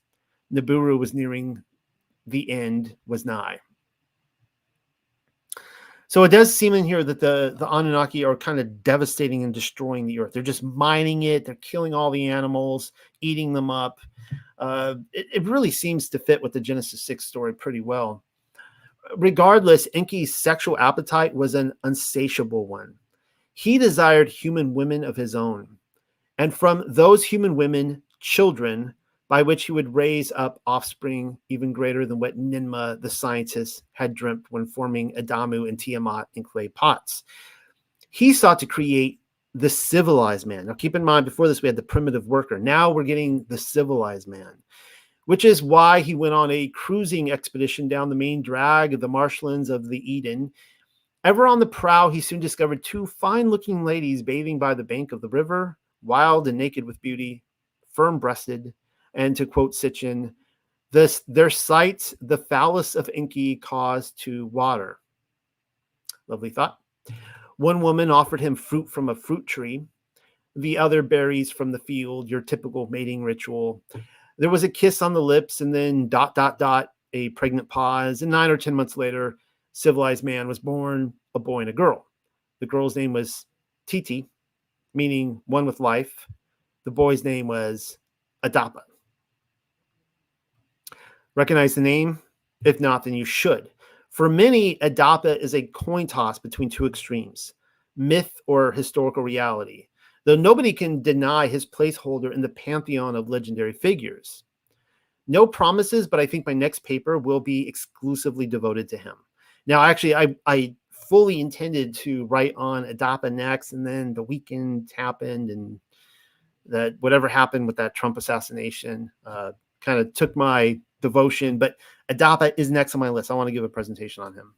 Adapa deserves his own in-depth investigation because there are other sources on him. He's not just in this text alone. To do so here would be to detract from the story of the Anunnaki, which is why I'm holding back. Just know this. While many have claimed there is no connection to be had between Adapa and the biblical Adam, the Book of Enki states otherwise. So I have read multiple texts now where the Adam character is actually in the Bible. these other books, one is Egyptian and Phoenician, and now you have Sumerian. They claim there's two Adams. Kind of interesting. And they're kind of a composite of the biblical Adam. And in fact, Sitchin's translation appears to agree with Sumerologists' understanding of Eridu's religiosity, at least on this point. Adapa was their version of the biblical Adam. We have already met Adamu, but now we have Adapa. Are they composites of the same person? An overlap of character? Perhaps. Or are we dealing with two Adams? I will be sure to address that when delving into my Adapa paper. But for now, let's just keep talking about Adapa. Now, before us is a cylinder seal of the Akkadian period, which depicts Inanna. Remember, I talked about Inanna as the pre-Diluvian Semiramis character. Utu, Enki, and Ismud in that order. A couple of pages ago, I explained how Nanar, the moon god, and Ningal, his wife, gave birth to twins, Inanna and Utu. Well, Nanar and Ningal, the parents of Inanna and Utu, are nowhere to be found in this clay tablet. But then in this right here, in this clay, I should say clay cylinder, kind of like a scroll, whatever. But then we have this Ismud character. Who is Ismud? Well, Ismud was the divine attendant of Enki.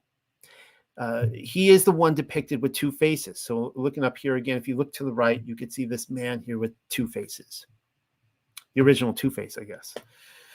Having two faces directs us to a duality, good and evil. It is no coincidence then that he serves as a vizier to Enki during the birth of Adapa and Titi as well. After the two primitive workers give birth to the children, so remember, Enki sees these two hot-looking babes, primitive workers on the beach, has intercourse with them. 9-10 minutes later, give birth to children. Enki instructs Ismud, his vizier, his visor, to tell his wife Ninki to lie to her, saying that the two foundlings were discovered in reed baskets among the bulrushes. Is it just me, or has Moshe's story been paralleled as well? I will surely have more to say on that among the many other comparisons in my concluding thoughts. Ninki, his wife, does not know that her husband, she thinks that they were found in these baskets in the bulrushes. She loves the foundlings, raising them as her own. Their contemporaries are amazed to find that the two children not only mature slower than the primitive workers, but that their wisdom excels far beyond everyone. In Eridu, Adapa is raised as a priest of Enki. That's really interesting, because that's what Adam was. He was brought into the Eden to be raised as a priest, right? And this is, Eridu is the original city, right? And I'll be talking more about that in my Adapa paper, making connections between the city of God, New Jerusalem, as we know it, being on the earth once, connected with Eden, and that's what Adam saw, and he was able to go into that city. Anyways, it appears as though Ningi Jita, remember the snake god, taught Adapa about the planets, the sun and the moon, how the months chase one another, and the counting of the year. When word of Adapa reaches Anu on Nibiru, he orders the new prodigy on the first ever space journey. Yes, it says space journey to the Anunnaki's home planet. I know. Can we just cut it out, dispense with the BS, and all agree that Adapa, by all the indications, was just translated to heaven above the firmament? It's not rocket science, people. Well, anyways, in heaven above the firmament, or the planet of Nibiru or whatever, Adapa amazes everyone. Enki is pressed to admit his parentage up there. I'm skipping through the whole tablet, which he defends on the basis that they needed more food and workers to produce that food. Adapa, now an ancient astronaut in his own right, ironically, is then sent back to the earth to begin cultivating the land, by which Enlil and Enki present him with crop seeds and sheep. Any guesses on where that story is heading? So, by the way, and I've read at least another Sumerian tablet that does talk about Adapa. Same story. He's translated up to heaven. He meets the Ancient of Days up there, the creator, Allahayam, and it's heaven above the firmament, guys. He's not flying through space with a fish suit, and a rocket ship or anything like that. But anyways, any guesses on where the story is heading? Adapa and TT had twins. Their names were, amazingly, Cain and Abel. No similarities there. Accordingly, Cain is translated to mean he who in the field food grows, whereas Abel means he of the watered meadows. Cain was taught to dig canals, plow the fields, till the land, by which Ninurta was his mentor. Enki's son Marduk instructed Abel in the building of stalls and other shepherding skills. In order to do so, though, a lamb, a ewe, had to be brought from Nibiru, as there had never been a lamb upon the earth beforehand. I find that really interesting. So, if you just got that, Abel is given a lamb from heaven. Capiche? Yep, lambs are alien. There is your alien invasion for you right there. Everybody panic. The next time you go out and you see lambs in the field, aliens. When it came to, I'm being kind of facetious and funny, but I'm not. When it came time for the celebration of the first fruit, a decree put forward by Enlil, Cain put forward his offering before the feet of Enki and Enlil. Remember, Enki and Enlil are the two brothers, the half brothers, and Abel did the same. Enlil gave a joyful blessing to both brothers, extolling their labors. Enki, however, embraced his son Marduk, having schooled Abel, and lifted Abel's lamb into the air rather than Cain's. This prompted Abel to boast to his brother Cain. Cain was offended. To add insult to injury, a summer drought prompted Abel to drive his flocks towards his brother's canals for the purposes of drinking water. Cain ordered the sheep away. When Abel refused, the two spat upon the other, and soon fists were exchanged. Cain then picked up a stone and struck his brother over the head. After realizing what he'd done, seeing that blood had been spilled, Cain sat for a long while, calling out his brother's name, but it was no use. His soul had departed. Elsewhere, while in bed with Adapa, TT realized through a dream vision that Abel's blood had been spilled at the hands of Cain. In the morning, Adapa and TT left Enlil to search out their sons only to find Cain sitting silently by his brother's side. Adapa covered Abel's face with mud, but then instructed that he should be buried under stones, as was the custom of the Anunnaki. In Eridu, the Council of Seven assembled, judgment passed. Cain was sentenced to wander eastward to the land of wandering. To distinguish his generations, Ningi Shida altered his life essence so that he and his descendants could not grow a beard. That's what the text says. And so with his sister Awan for a spouse, Cain departed the Eden, setting the land of wandering as his course. The next order of business among the seven who judged was in regard to a proper heir, now that Abel was dead, his murderer excommunicated. With Enki's blessing, Adapa was told to know his wife TT again, and again, and again, and again, and in fact, so many instances that only daughters were born, a large range of daughters. Finally, and perhaps with a sigh of relief, TT delivered a son. His name was Sati, sounding very much like the biblical Seth we know and love. Sati is translated to mean he who life binds again. In all, Adapa and TT had 30 sons and 30 daughters, though in Cain and Abel's absence, Sati was chosen as Adapa's heir.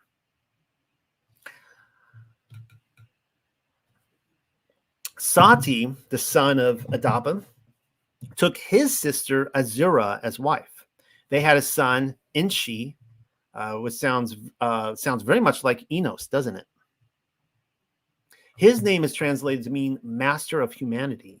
That line continued, father to son to son to son, chosen priest of Enki in Eridu. And then one day, Adapa, hundreds of years old, sat on his deathbed. Knowing that Adapa's days were coming to an end, Enki sent Ninurta, and something described as the bird of heaven, to the wandering lands in the east in search of Cain, the banished son. With both sons called forth, Cain stood to his right, Sati on his left.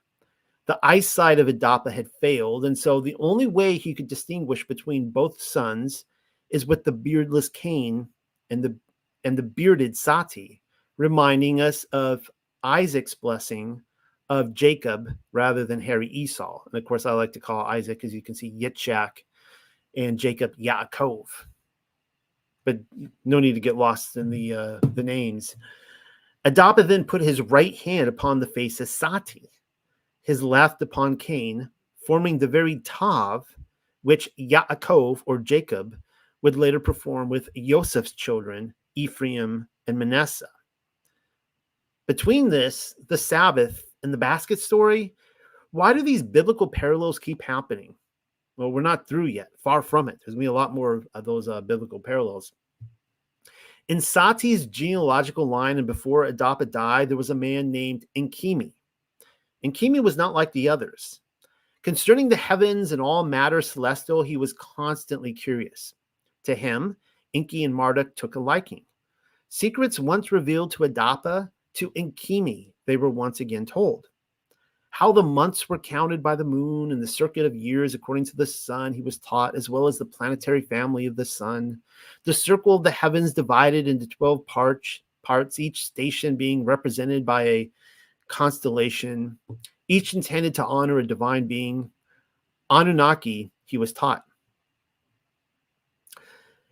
Enkimi lapped up the mysteries with devotion and was eager to explore the heavens. He even understood he even undertook two separate journeys into the heavens with Marduk as his personal instructor and guide. On a second expedition, he landed upon Lamu. Do you remember Lamu? That would be, as you recall, planet Mars. There, Enkimi visited with a race of divine beings known as the Igigi, who took a liking with him in return. The Igigi, by the way, are the Watchers in the story. From Enkimi, they learned the mysteries as passed down to Adapa and the civilized earthlings. And then this is what we read. If you're not picking up on this, Enkimi is Enoch, same guy. And this is what we read in the text. Of him it is in the annals said that to the heavens he departed, that in the heavens he stayed till the end of his days. Before Enkimi, for the heavens departed, all that in the heavens he was taught. In writings, Enkimi a record made for his sons to know, he wrote it. That's talking about the book of Enoch. All that is in the heavens and the family of the sun he wrote down. And about the quarters of the earth and its land and its rivers too, to the hands of Methuselah, his firstborn son, the writings he entrusted, with his brothers Rajim and Gadad, to study and abide by the book of Enki, tablet 8. His journey, or I should say his second journey into the heavens, is the one where he departed and never returned. The annals even say so.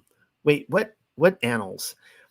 He even wrote a record for his son, Methuselah being one of them. Well, Methuselah sounds an awful lot like Methuselah.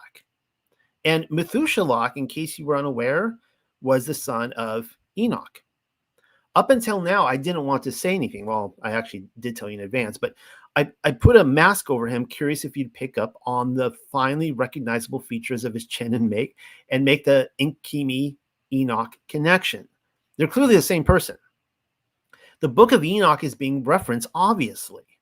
Enki is an ancient tablet, regardless of where it lands in the BC timetable. But even still, this appears to be the earliest reference that I have ever encountered to the book of Enoch. The writer of Enki had read it. And in a little while, I will show another passage, which is undoubtedly quoting from Enoch. When I do, the question you should be asking is why the writer changed Enoch to Enkimi, personally naming him after Enki, the Allahayam of Eridu, rather than the god or the Allahayam whom Enoch claimed to serve by his account. Or how about I just show you now? So once again, quoting from the book of Enki, it says, "Now this is the account of how the Igigi, the daughters of the earthlings, abduced, and how afflictions followed, and Zeusudra oddly was born. In a great number did the Igigi from Lamu to Earth come. Remember, according to Sitchin, Lamu is Mars. Only 1/3 of them on Lamu stayed. To Earth came 200 to be with their leader Marduk. His wedding celebration to attend was their explanation. Unbeknownst to Enki and Enlil was their secret. To abduct and have conjugation was their plot. Unbeknownst to the leaders on Earth, a multitude of the Igigi on Lamu got together. What to Marduk permitted is from us two should not be deprived. To each other they said. Enough of suffering and loneliness, of not having offspring ever having, was their slogan. During their comings and goings between Lamu and Earth, the daughters of the Earthlings, the Adapite females, as them they called, they saw, and after them they lusted. And to each other the plotter said, "Come, let us choose wives from among the Adapite females, and children beget." One among them, Shamgaz, his name was, their leader became. "Even if none of you agrees, I alone the deed shall do." To others he said, "If a penalty for this sin shall be imposed, I alone for all of you shall it bear." One by one, others in the plot joined together. By an oath together to do it, they swore. By the time of Marduk's wedding, 200 of them on the landing place descended. Upon the great platform in the Cedar Mountains they came down. From there to Eridu they journeyed. Among the toiling earthlings they passed. Together with the earthling throng in Eridu they arrived. After the wedding ceremony of Marduk and Sarpanit had taken place, Marduk is marrying a human woman. Her name is Sarpanit. By a signal prearranged, Shamgaz to the others a sign gave. An earthling maiden, each one of the Igigi seized. By force, they them abducted. That's from the Book of Enki, Tablet 9. Let's put our heads together, mix and match one account with another, and see if we can figure this one out. What do you say? There were 200 Igigi for starters, which just so happens to be the exact number of watchers in Enoch's account. The leader of the 200 Igigi was Shamgaz, whereas the leader of the watchers was Shemiyaza, or Semjaza in most translations. It's a match.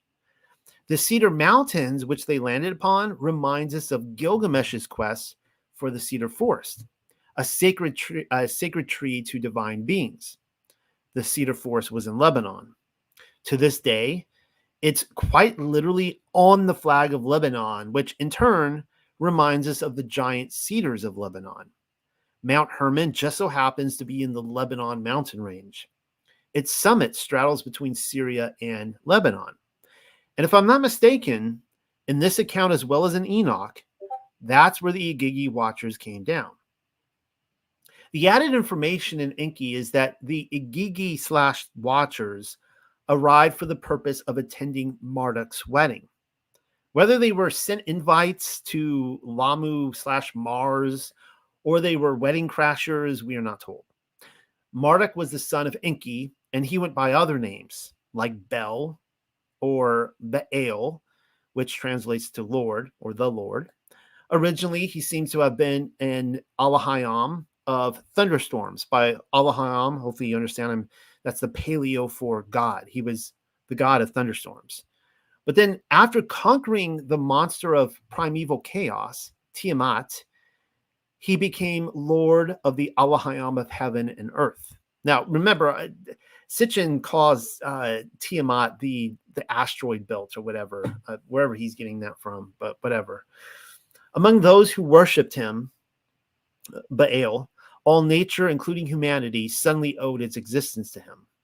The destiny of entire kingdoms was in his hands. That's quite the promotion. So he basically, Marduk, he starts out as this kind of small time Sumerian god, the son of Enki, and then he's promoted all of a sudden. He just takes over and he's like over everything.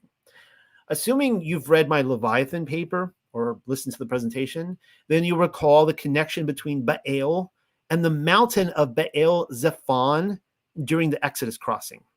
So when the Israelites were leaving Egypt, they go up to the Red Sea or the Red Sea, and it's right there at Baal Zephon, that mountain. And that mountain overlooks the Red Sea and can see Mount Sinai on the other end. They like literally face each other like two towers.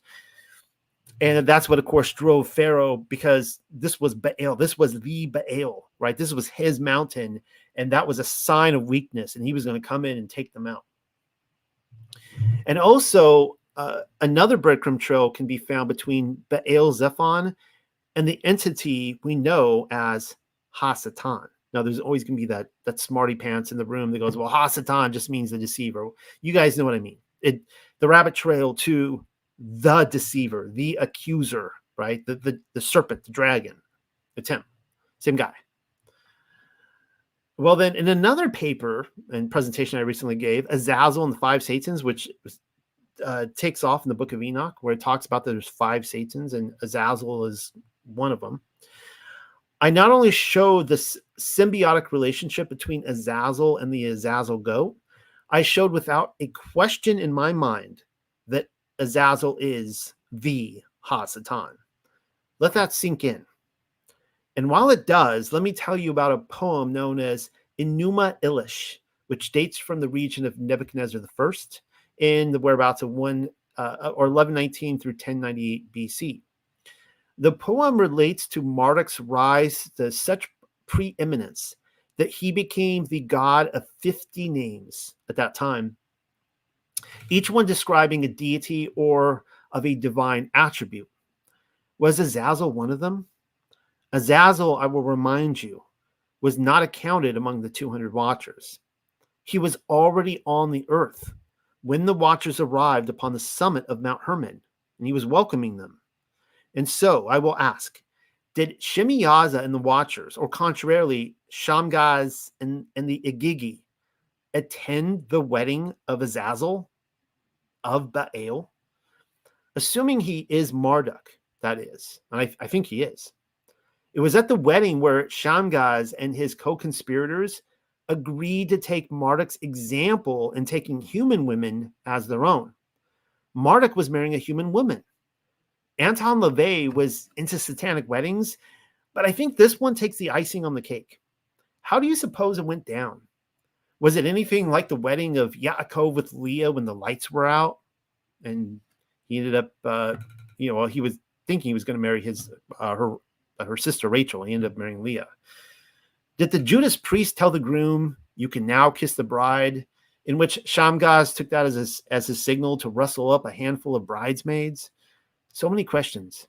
Try not to forget that the book of Enki is from the perspective of Enki and the Anunnaki. From a straightforward reading, and by all appearances, Enki is Azazel's father. Some of you are going to scoff at that, but just a straightforward connect the dots with his son Marduk, with Baal, with Azazel, it makes sense. It seems to me that in this instance that Azazel was marrying a human woman, and the Watchers took his example. Among the many frustrations regarding Sitchin's insistence that the space narrative play out, he has the children of the Igigi being born on a landing platform in the Cedar Mountain, with the names given to them being, and I quote, children of the rocket ships. Oh, please just make it stop. Can somebody please give me the original wording on this one? They were not the children of the rocket ship. Can somebody with the scholar badge retrieve this tablet from the Sumerian vaults and tell me what it actually says? Nephilim is a Hebrew word which means the fallen ones, by the way.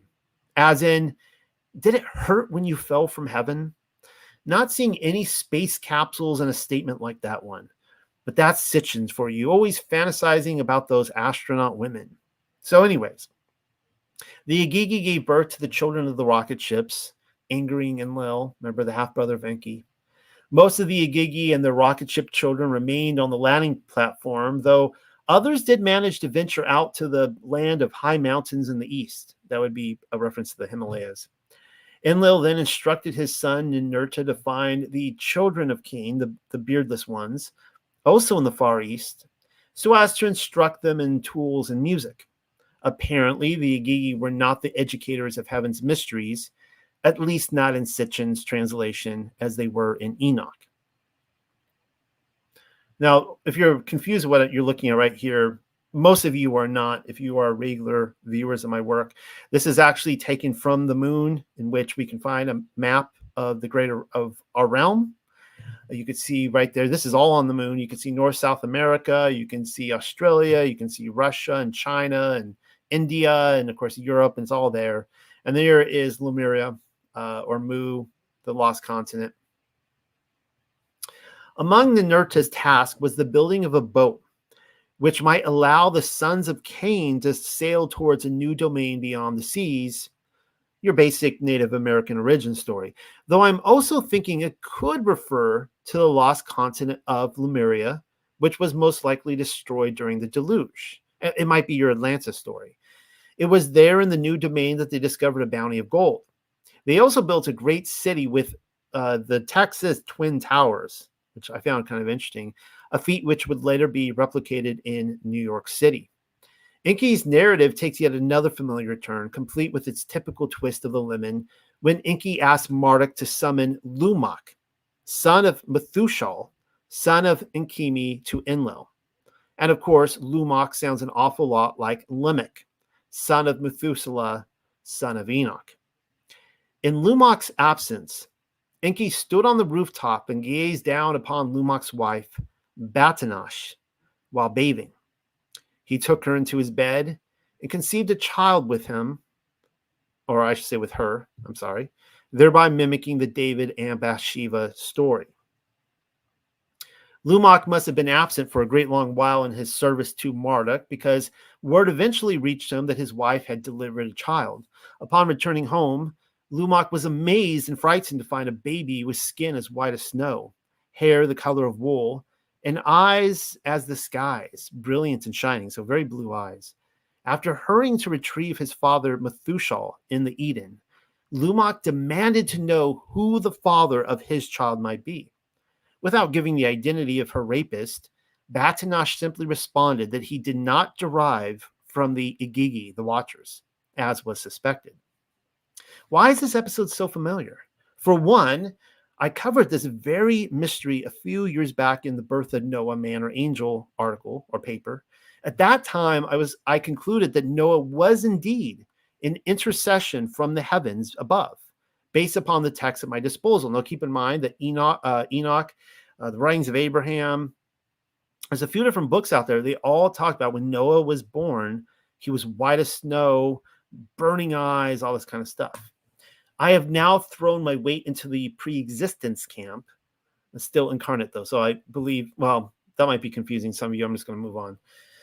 Secondly, Noah's birth story can be found in the book of Enoch.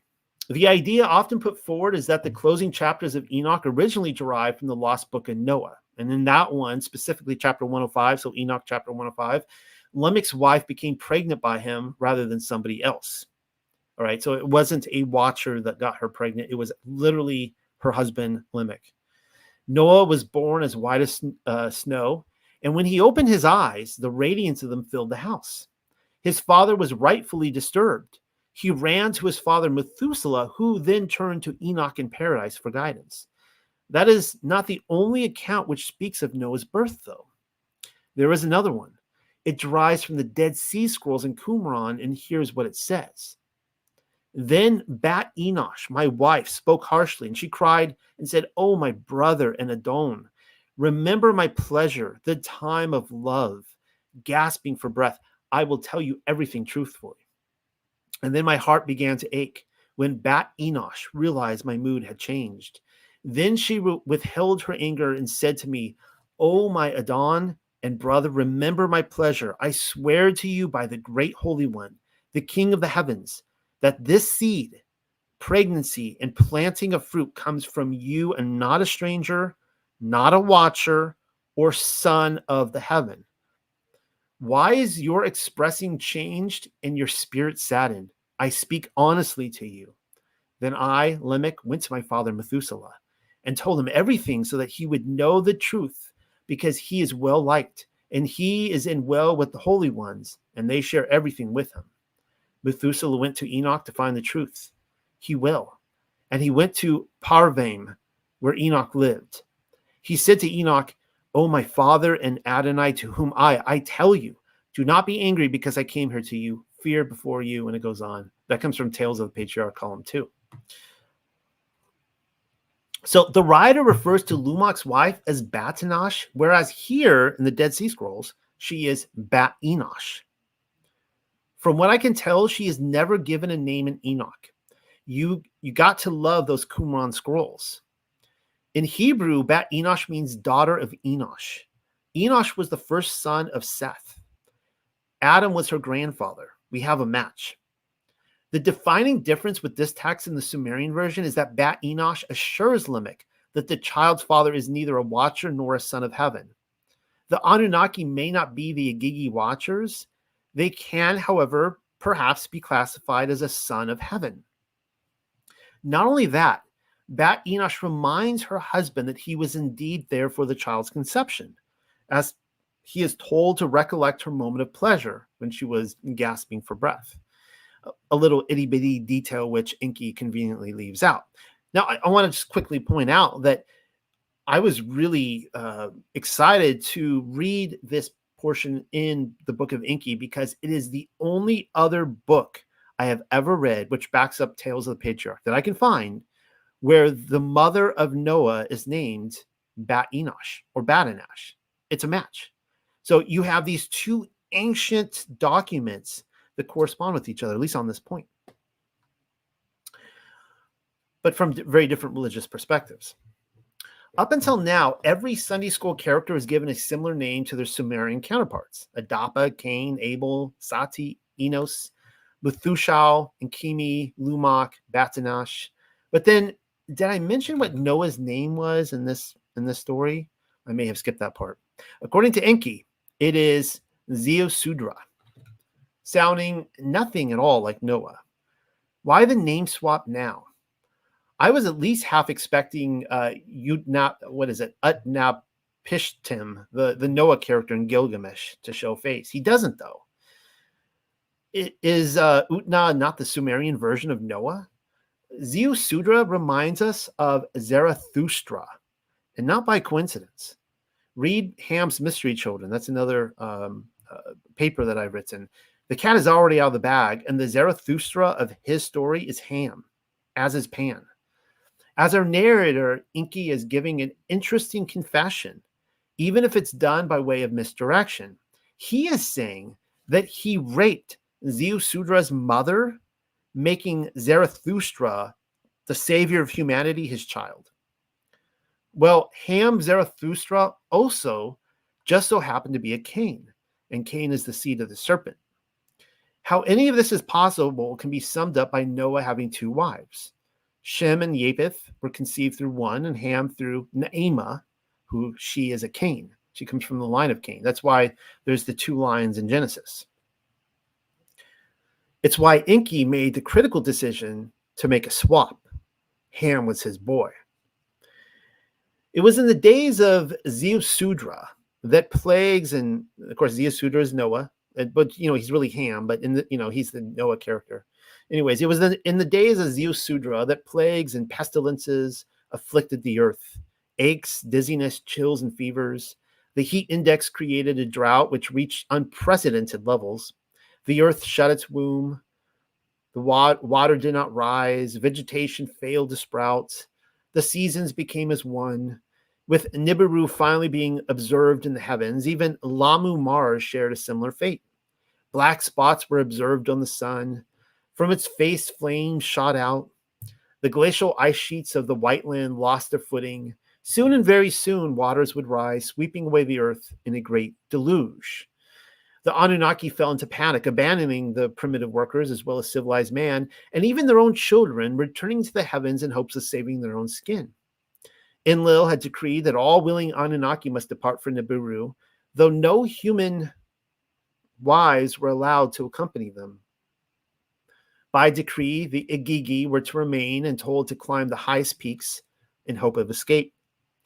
Mankind, on the other hand, was doomed.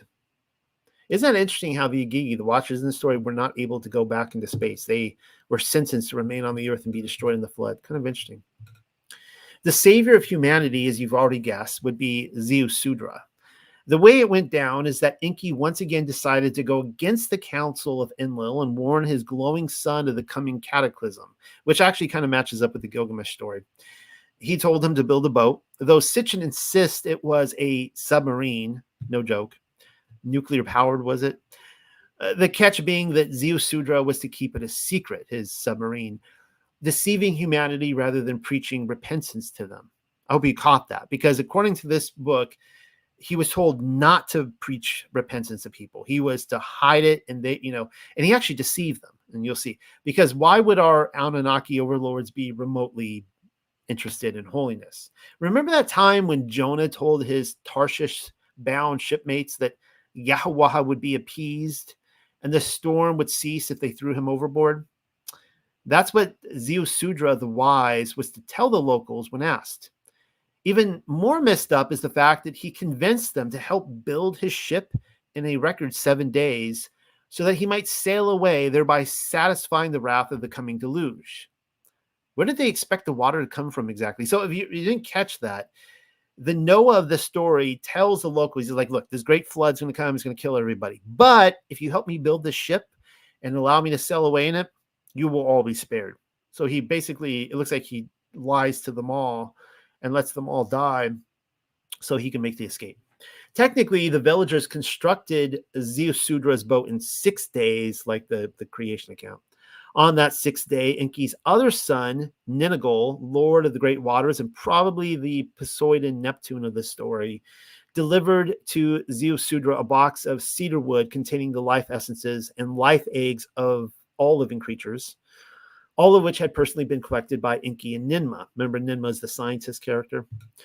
Thus, Ninigol explained were all beasts placed in the boat in tubes. And they were just the life essence and eggs in this story. They weren't actual animals.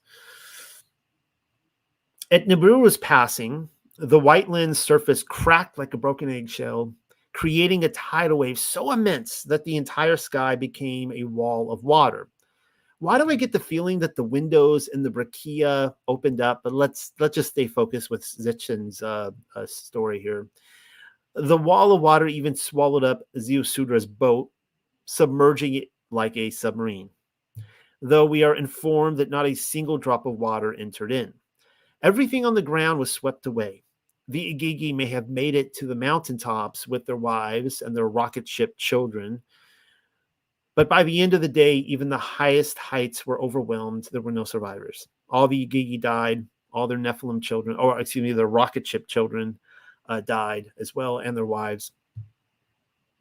From their aerial crafts, more like their fiery chariots, but whatever, the Anunnaki circled the earth and gazed down, craving the fruits of the earth, bemoaning what had become of it all.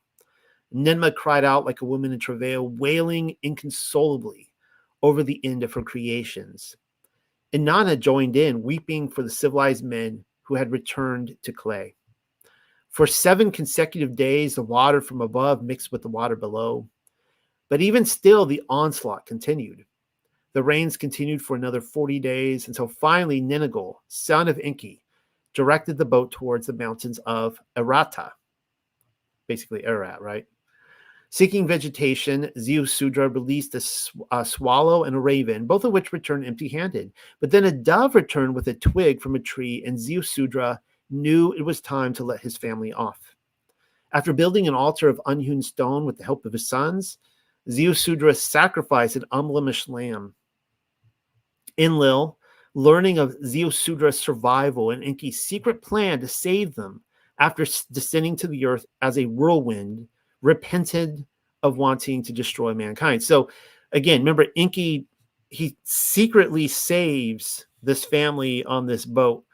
And his brother Enlil doesn't know about it because Enlil he was the one apparently, which is strange. It doesn't really make sense because according to Sitchin, it says it's Nibiru, whatever. Like even his translation doesn't match up with what we know.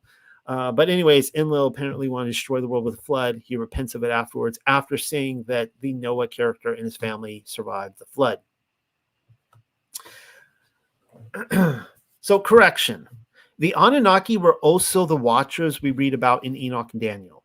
I know I had stated earlier that the Igigi took on the role so familiar to us in Enoch, but it is only after the deluge we come to learn that the Anunnaki became the watchers in the new tongue. So, to help explain this, the Anunnaki are the watchers, but that is not to say that they are the watchers who came down on Mount Hermon. There were 200 of them, but there were already Anunnaki on the earth, right? So, you're kind of getting different pieces of information here.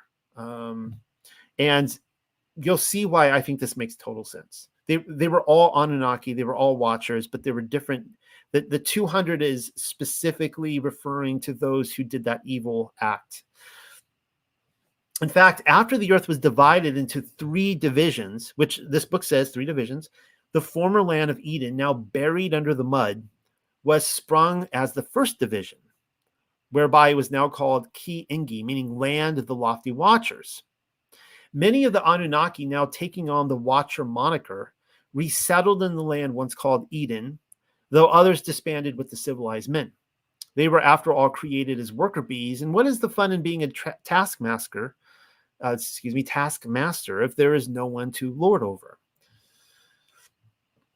The rest of that story regarding the inheritance division, Peleg, and all of that, you already know about. You can read that in the Bible, especially if you've read Ham's Mystery Children, my other paper, which I've already linked to you too.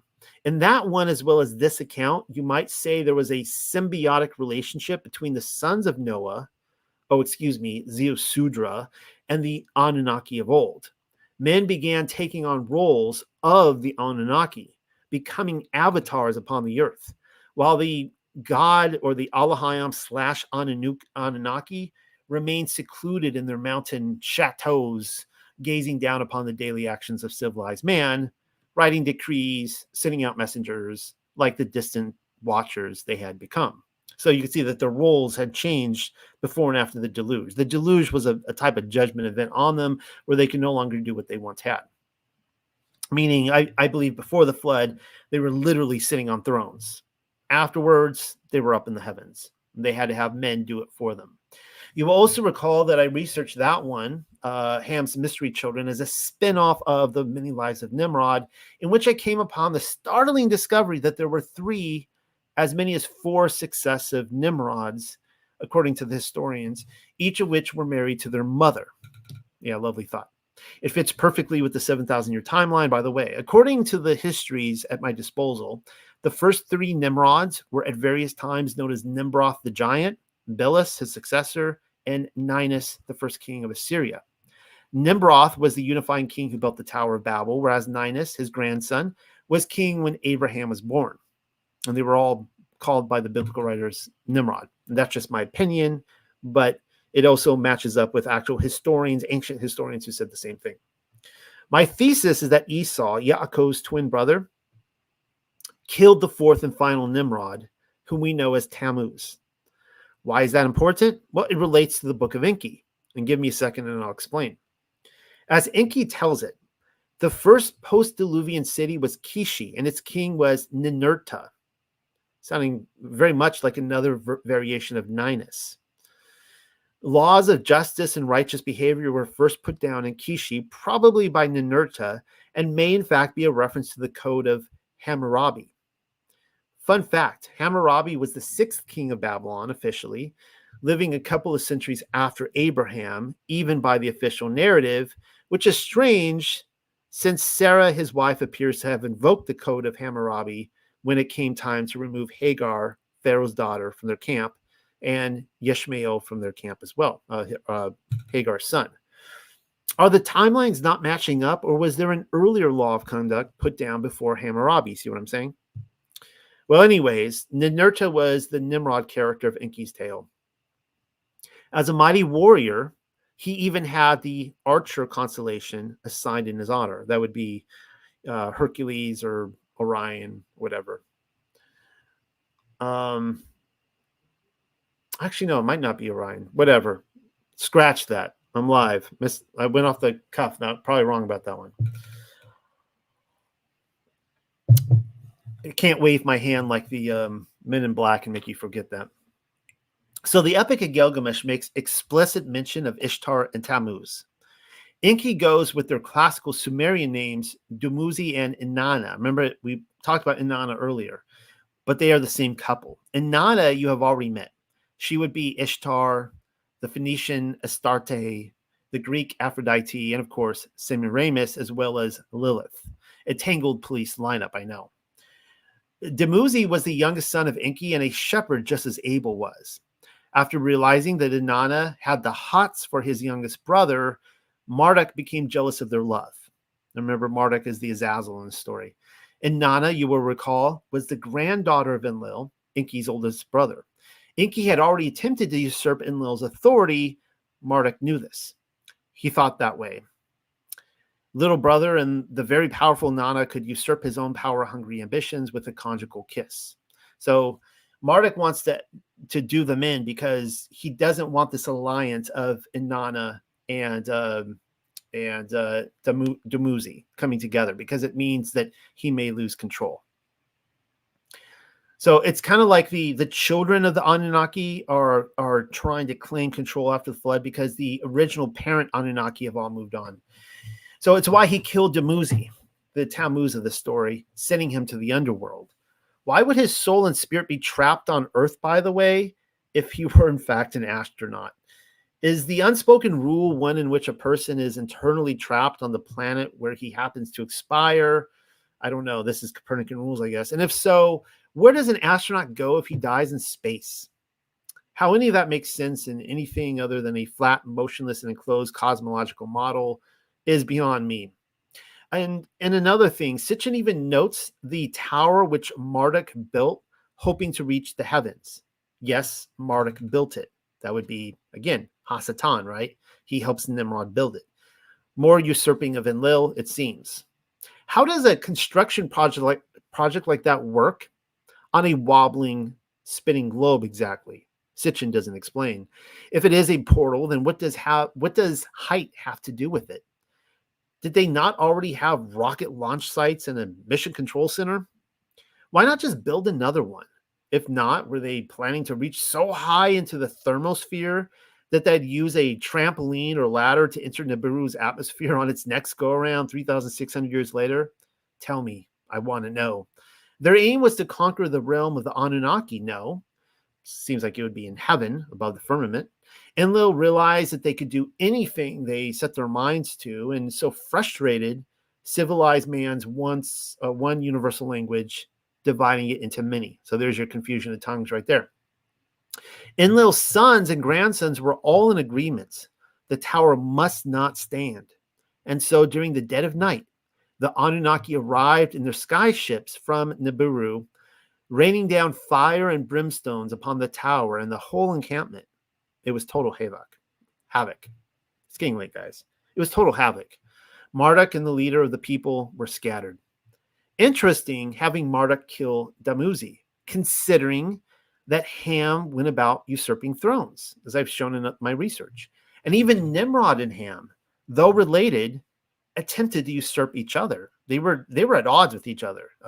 Nimrod and Ham did not get along. Esau played his part for Ham's kingdom as well. I bring this up because the war of the Anunnaki/Watchers appears to be leveled against civilized man. When once pre-Diluvian men were simple slaves for the Anunnaki, now it looks like they have graduated to becoming pawns in a game of chess. Never is that more evident than Enlil confusing the tongues of men over Marduk's insurrection. And of course, he was probably empowering Ninurta to do it. I know Enki claims Marduk was the one who killed Dumuzi, but all the same, why can't avatars do his errands? All right, so what I'm saying is that Marduk potentially killed Dumuzi in the same way that Hasatan had Yahusha HaMashiach killed. Who did he have kill him? You guys know that story. It's in the Gospels. So Hasatan didn't literally drive a stake into Yahusha's hands, but he had people do it for him. A suggestion like that will make more sense to you in my paper, Adam's Return to Paradise. What seems evident is that Inanna's love for Dumuzi was such that she descended to the underworld to find him. She died, and then she returned to Sumer, a resurrected woman, where she instituted the Nimrodic religion of resurrection. Most, if not all, the old stories seem to agree on that one, and Enki is no exception. Taking plight, Marduk usurped the second region, disposing and exiling Ningishita, declaring himself to be Ra. So the second region would be Africa, Egypt, so on and so forth. The first, as you know, is Sumeria, Babylon. And then the third would be Europe. I will remind you that Ham did the exact same thing. Ningishita also appears to be the Thoth in the story. Thoth was an ancient Egyptian deity of writing, wisdom, magic, and the moon. As an advisor and mediator to the pantheon, he was also associated with order, justice, and the rule of Mat, a divine balance principle, which I have spoken of in random places, as it plays heavily into the mysteries of Isis. So when he is killed, then the rule of peace and shalom is destroyed from the earth. In Egypt, Marduk / Ra. So Marduk becomes Ra now. He becomes the sun god, which is what Baal is as well, right? He's the sun god. In Egypt, Marduk / Ra would promise his royal followers eternal afterlife. He even declared, I found this really fascinating, the age of the ram, the most known as Aries, as the sign of his kingdom. Now I checked. Aries lasted between 2200 and 100 BC. Nobody really knows when it began and ended, when you're going between the constellations, but that's just kind of guesswork. And it gave way to Pisces. And as I've already shown in Vesica Piscis, Pisces belonged to Yahushua HaMashiach, Messiah, and his kingdom. That was his sign. Marduk Ra is looking more and more like Hasatan if he hasn't already. Is he not? So basically, his kingdom came to an end with the closing of the age of the ram. Summing all of this up, the Anunnaki parted ways geographically, ruling over men in 3 separate divisions of the earth, rather than from Eden. Eventually, Inanna was granted dominion of the third region, Europe, or what the Hebrews would refer to as the Kittim. From there, she became Aphrodite. She had a name change, and they all had name changes because of the confusion of tongues. Though the confusion of tongues was intended to stop Marduk from collectively assembling men against the Anunnaki, it had a reverse effect in the end as conditions returned to how they had been on Nibiru. Warring tribal factions rose up everywhere, with patron Anunnaki to support them, all vying for supreme rule over the earth. The council was divided and in disarray, and eventually they overruled Enki's plea, resorting to weapons of terror. The evil wind, so here we are coming back to the beginning of the story again where we started. The evil wind, though Sitchin insists it is a drifting nuclear cloud, brought death to all Sumer. People fled to sudden destruction, but their efforts were futile as the bodies of those in plight were stacked in the streets, foam and blood trickling from their mouths. Those who chose to remain and lock their doors were crushed under the failing infrastructure. Waters were poisoned, crops failed, vegetation withered, cattle died. From Sumer, the evil wind spread out across the land and continued in all cardinal directions. Eridu in the south was overwhelmed, and still the evil wind continued on. The first division was desolate. The second division in Egypt was pummeled with confusion, and even the third division, that would be Europe, was wounded by the storm. After surveying the land in the aftermath of destruction, and now keep in mind, I believe this was in Abraham's time. Abraham was a great prophet who told them to repent of their idolatry, and they didn't, and this is why this windstorm came. After surveying the land in the aftermath of destruction, the Anunnaki were startled to learn that only one location in all of the first division remained. Bab Li means gateway of the god, and would be an obvious reference to Babylon. It not only stood as an island, all the rest of what we know as Babylon, all those other places were destroyed, but Babel itself remained. It not only stood as an island, completely unaffected by the wind deluge, but it also just so happened to be Marduk's chosen patron city. Though Enki had lost his attempt to thwart the destruction, he saw Bab Li as an omen of Marduk's inevitable supremacy. The age of Aries had begun.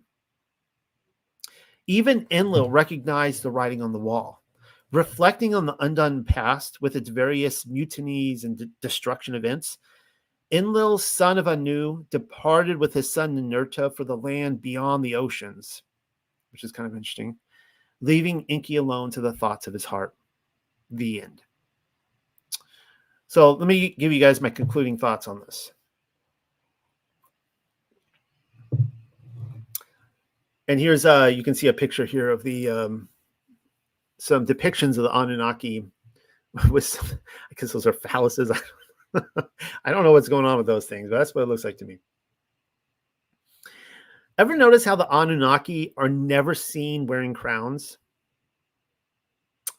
I'm talking about the alien astronauts today, the Anunnaki of today. They're never seen wearing crowns. The ancient Anunnaki are different, though. From what I can tell, they are always sporting crowns on their noggin. Crowns speak of authority.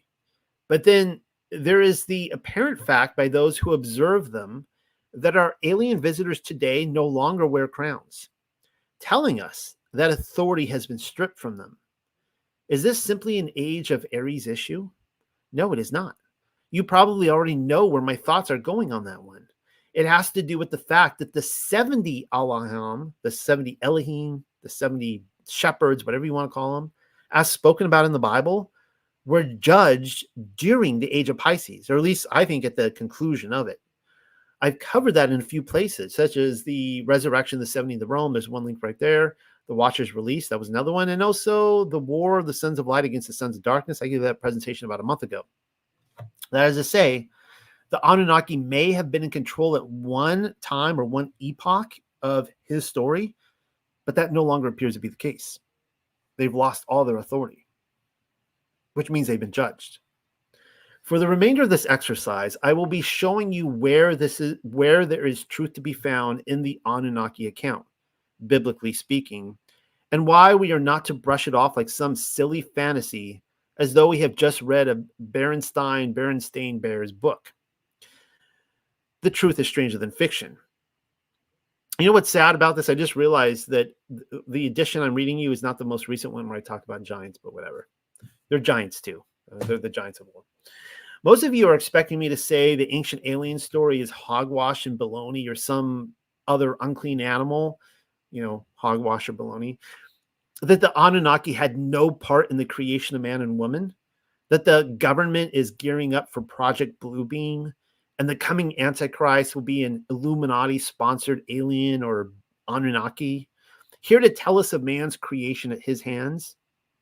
Others will surely make a snark remark, something like, if Noel doesn't recant the entire account, then he too will be deceived when it happens. Well, then I happen to disagree with those sentiments. There is truth to the ancient alien storyline. Doesn't mean I'm going to be deceived at all. The Anunnaki did happen to play a part in mankind's creation, even if they refused to abstain from hogs and baloney and other unclean animals unsuitable for righteous living. And all I'm asking is that you hear me out to the end. So this is what we read. Elohim, that would be God, Elohim, then declared, let us fashion Adam under our shadow, like our appearance, and subject to them the fish of the waters, and the winged fowl of Ha-Shamayam, and the quadrupeds, as well as the whole of Ha-Arats, that would be the whole of the earth, and every creeping reptile that creeps upon it. So Elohim created Adam under his own shadow, creating them in the shadow of Elohim and constituting them male and female. That comes from Paleo-Genesis, Paleo-Bereshith, chapter 1, 26 through 27. Just so we're clear, the let us passage in Bereshith is not the Trinity having a conversation with himself in a triangular house of mirrors. Contrarily, it is between Elohim and the divine council.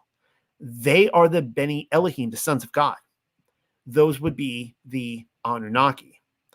Elohim, referring here either to Yahweh Elohim or the Father Elohim, you can argue which, brings up the matter, and it appears as though everyone falls in agreement. But then notice what happens. Allahayam, who I believe is Yahuwah, is accredited with personally following through with the suggestion, creating male and female in his as well as their image. Does that mean that Anunnaki stood idly by while he went about with his task? I wasn't there and I couldn't say. The Anunnaki claimed a certain number of them had a very specific role in altering primitive man's DNA so that it nearly matched their own. All I know is a king gives decrees and his subjects go about making sure that they transpire as commanded. There's nothing scandalous in that. I'll give you an example of what I'm talking about. So this comes from 3rd Baruch, the Slavonic version of 3rd Baruch. And the angel said to me, when Elohim made the garden and commanded Michael, that would be Michael the archangel, to gather 200,003 angels so that they could plant the garden, he's referring to Eden. Michael planted the olive, and Gabriel, the apple, Uriel the nut, Raphael the melon, and Satanael the vine. Satanael would be Satan, the serpent. For at first his name in former times was Satanael, and similarly all the angels planted various trees. Earlier, we had read a creation account from the perspective of the Anunnaki, of course, through Sitchin's very twisted translation, in which the cultivation of the Eden was a community project. And here we see the very same activity. It's not scandalous. I could show you the passage in Bereshith 2:8, in which Yahuwah Elohim is personally credited with planting the garden. But then here you can see another witness which agrees in part. It was a group effort. Because again, the king gives the decree and his workers go out and see that it's done. He's accredited with it, but there are laborers. Slavonic Baruch claims there were some 200,000 divine beings who set about to add their own contribution to Yahuwah's kingdom. That's interesting. 200,000. Michael, we are told, planted the tree of Yasharel, the olive, whereas Gabriel planted the apple. Sorry, not the tree of knowledge of good and evil that people think. It wasn't an apple tree. Uriel the nut, Raphael the melon, and Satanael the vine. Remember when I was making a big deal about the vine tree earlier and the snake god? How many of those divine beings do you suspect later fell into rebellion against the father of spirits? Well, certainly not Gabriel and Raphael, but how many of those 200,000 fell into rebellion? Probably a great number of them. It started out well, but didn't end that way for everyone on the team. There was a rebellion. Earlier, I had told you that Ningi Shida, whom Marduk later disposed in Egypt, had various attributes which connected him with the serpent, wine being one of them. Wait, which one is Azazel then? Ningi Shida or Marduk, or is it possible that he is a composite of both? If you have any more questions, comments, or concerns regarding the tree of knowledge of good and evil being a vineyard, or the apparent fact that all wine on the earth presently derives from it, then I will direct you to my Serpent Seed paper called Serpent Seed in Noah's Vineyard, Moving On. There were occasions during my recitation of the book of Enki where I could not keep my mouth shut when exciting comparisons were to be had. I wasn't able to keep a lid on it when the Noah character's mother was named, Bat Enosh. From what I have so far been able to find, Bat Enosh has only one other mention, and it is Bat Enosh in the Tales of the Patriarchs. It is stunning pieces of evidence, such as that one, which tells us the ancients had a common framework at their disposal, which we do not. And we're just now trying to piece it all back together again. Keeping that in mind, here's another. This is a fascinating comparison. This is the account of Adam and Chahwaha. Now, Chahwaha, just so you know, is Eve. All right, this is the Paleo Hebrew word for Eve. After they went out of paradise, Adam took Chahwaha, his wife, and went up into the east. And he remained there 18 years and 2 months. And Chahwaha conceived and brought forth 2 sons. Diaphotus called Cain and Amalabes called Havel. That's interesting in and of itself because this Hebrew text is admitting that they actually have different names. It's not just Cain and Abel. Different cultures call them different names. And after this, Adam and Chahwaha were with one another. And when they lay down, Chahwah said to Adam, her Adonai, my Adonai, I have seen in a dream this night the blood of my son Abel, who is, or Amalabes, who is called Abel, thrown into the mouth of Cain, his brother, and he drank it without pity. He drank his blood. And he entreated him to grant him a little of it, but he did not listen to him, but drank it all up, and it did not remain in his belly, but came forth out of his mouth.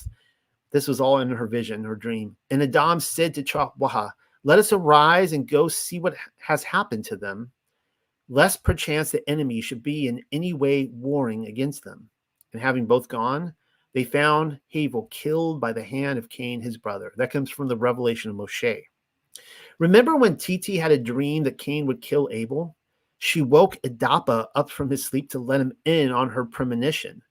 On the following morning, they ventured out in search of their sons, only to find Cain by Abel's corpse. The exact same scene is played for us in the revelation of Moshe.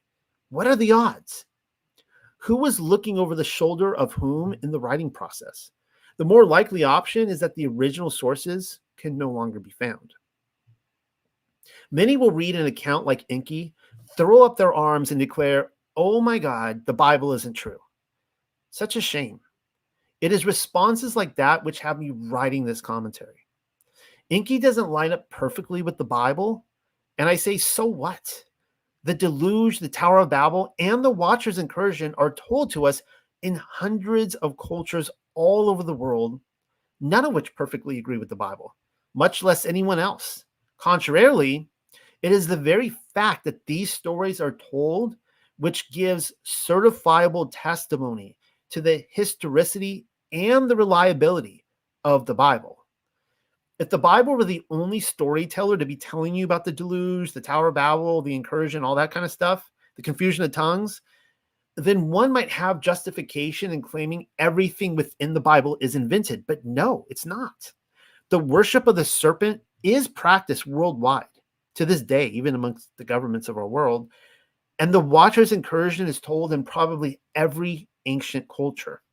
Well, on the flip, Yahweh is the only Allahayam, if you dare to say Anunnaki, but Yahweh is the only divine being to expose them for what they truly are. He's the only one, because all the other cultures, they praise this kind of stuff. They worship the serpent. Remember when Adapa was set into a basket among the reeds? The story was similar to that of Moshe. I commented on that at the time. We can sit down two opponents to argue all day regarding which account was written first, the Sumerian or the Hebrew. But might I just add, however you slice the cake, the basket story of Moshe was seen as a sign of judgment against the Allahayam of Egypt, starting with Horus, the deity who ejaculated his semen into the Nile. Unlike Enki with Adapa, there was no sexual promiscuity or duplicity to hide that fact. And it is interesting that in the story he talked about his semen was dropped into the water and then this child in the basket was conceived, right? So Moshe was clearly a judgment against this. Clearly, that's a defining difference between Yahuwah and his Anunnaki contemporaries. And anyways, Marduk and Enki usurped Egypt, becoming their Allahayam. Yahuwah judged them in the Exodus. And think about that. Marduk, of course, was the last judged. Baal. He was the last to be judged. When all is said and done, my critics will throw my decision to go with the Bible into question on the anthropological basis that one account has no bearing over the other. I've heard this one a lot. That is to say, considering the weight of evidence before us, which accounts are to be believed? I mean, why not go with the Anunnaki account rather than the Bible? I mean, for me, that's just an idiotic question, but because the answer is so overwhelming to me, but let's just go with it for a second.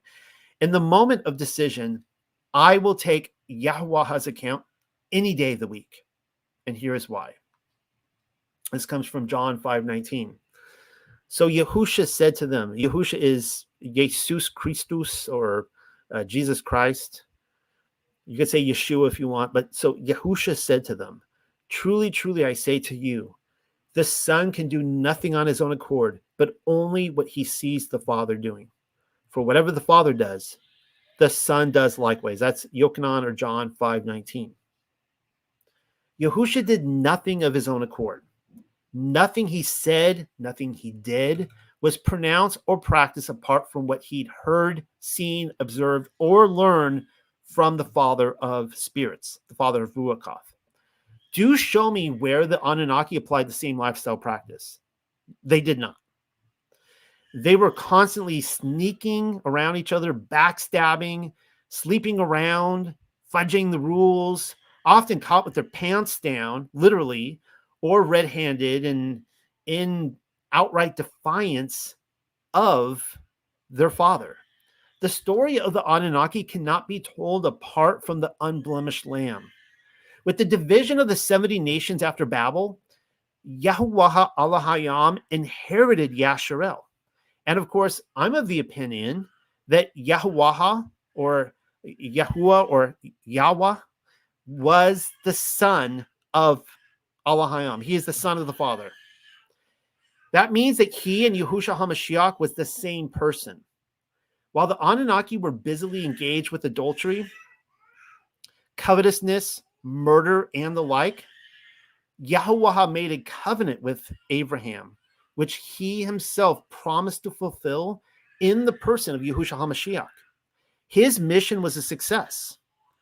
Father Allahayam raised him from the dead and handed him the rod of iron by which he rules the kingdoms with. This is why the evidence for me is overwhelming that Yahuwah or Yahushua HaMashiach is who he said he was, and that he did what none of the other Anunnaki ever even cared to do. But then why, pray tell, is Yahweh? I don't know if you can hear my daughter screaming in the other room right now. It's late and she's tired.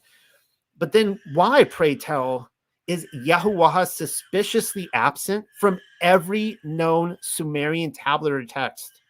And furthermore, why is credit given to other Allahayam? That's a good question.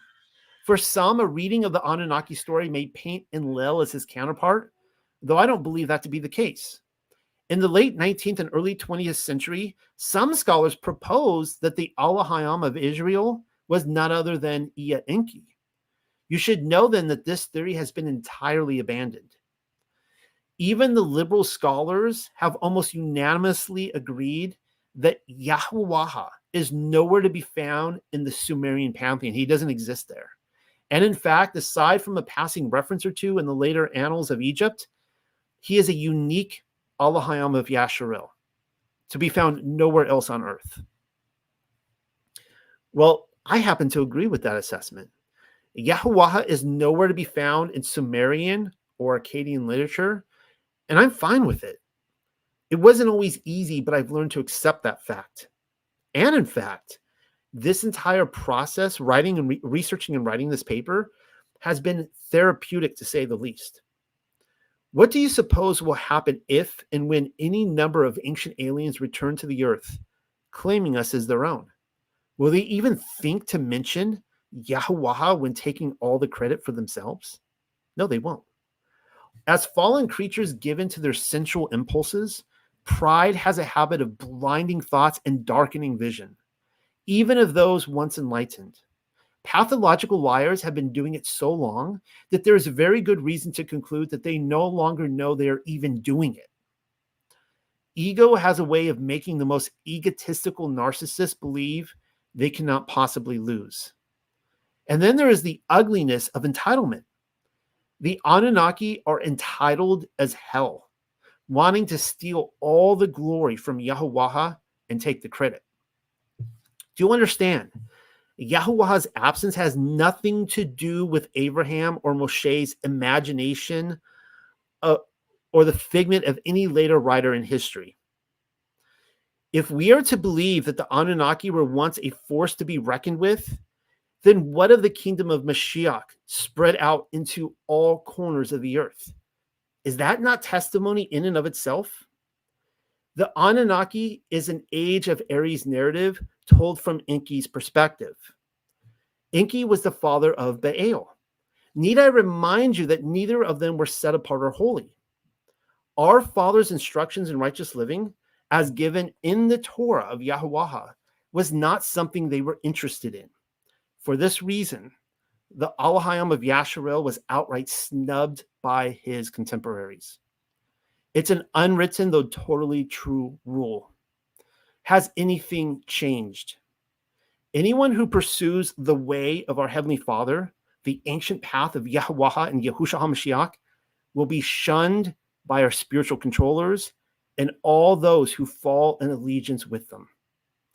Even when they cross paths, the narrative is rarely, if ever, set up to tell our side of the story. Good night, everybody.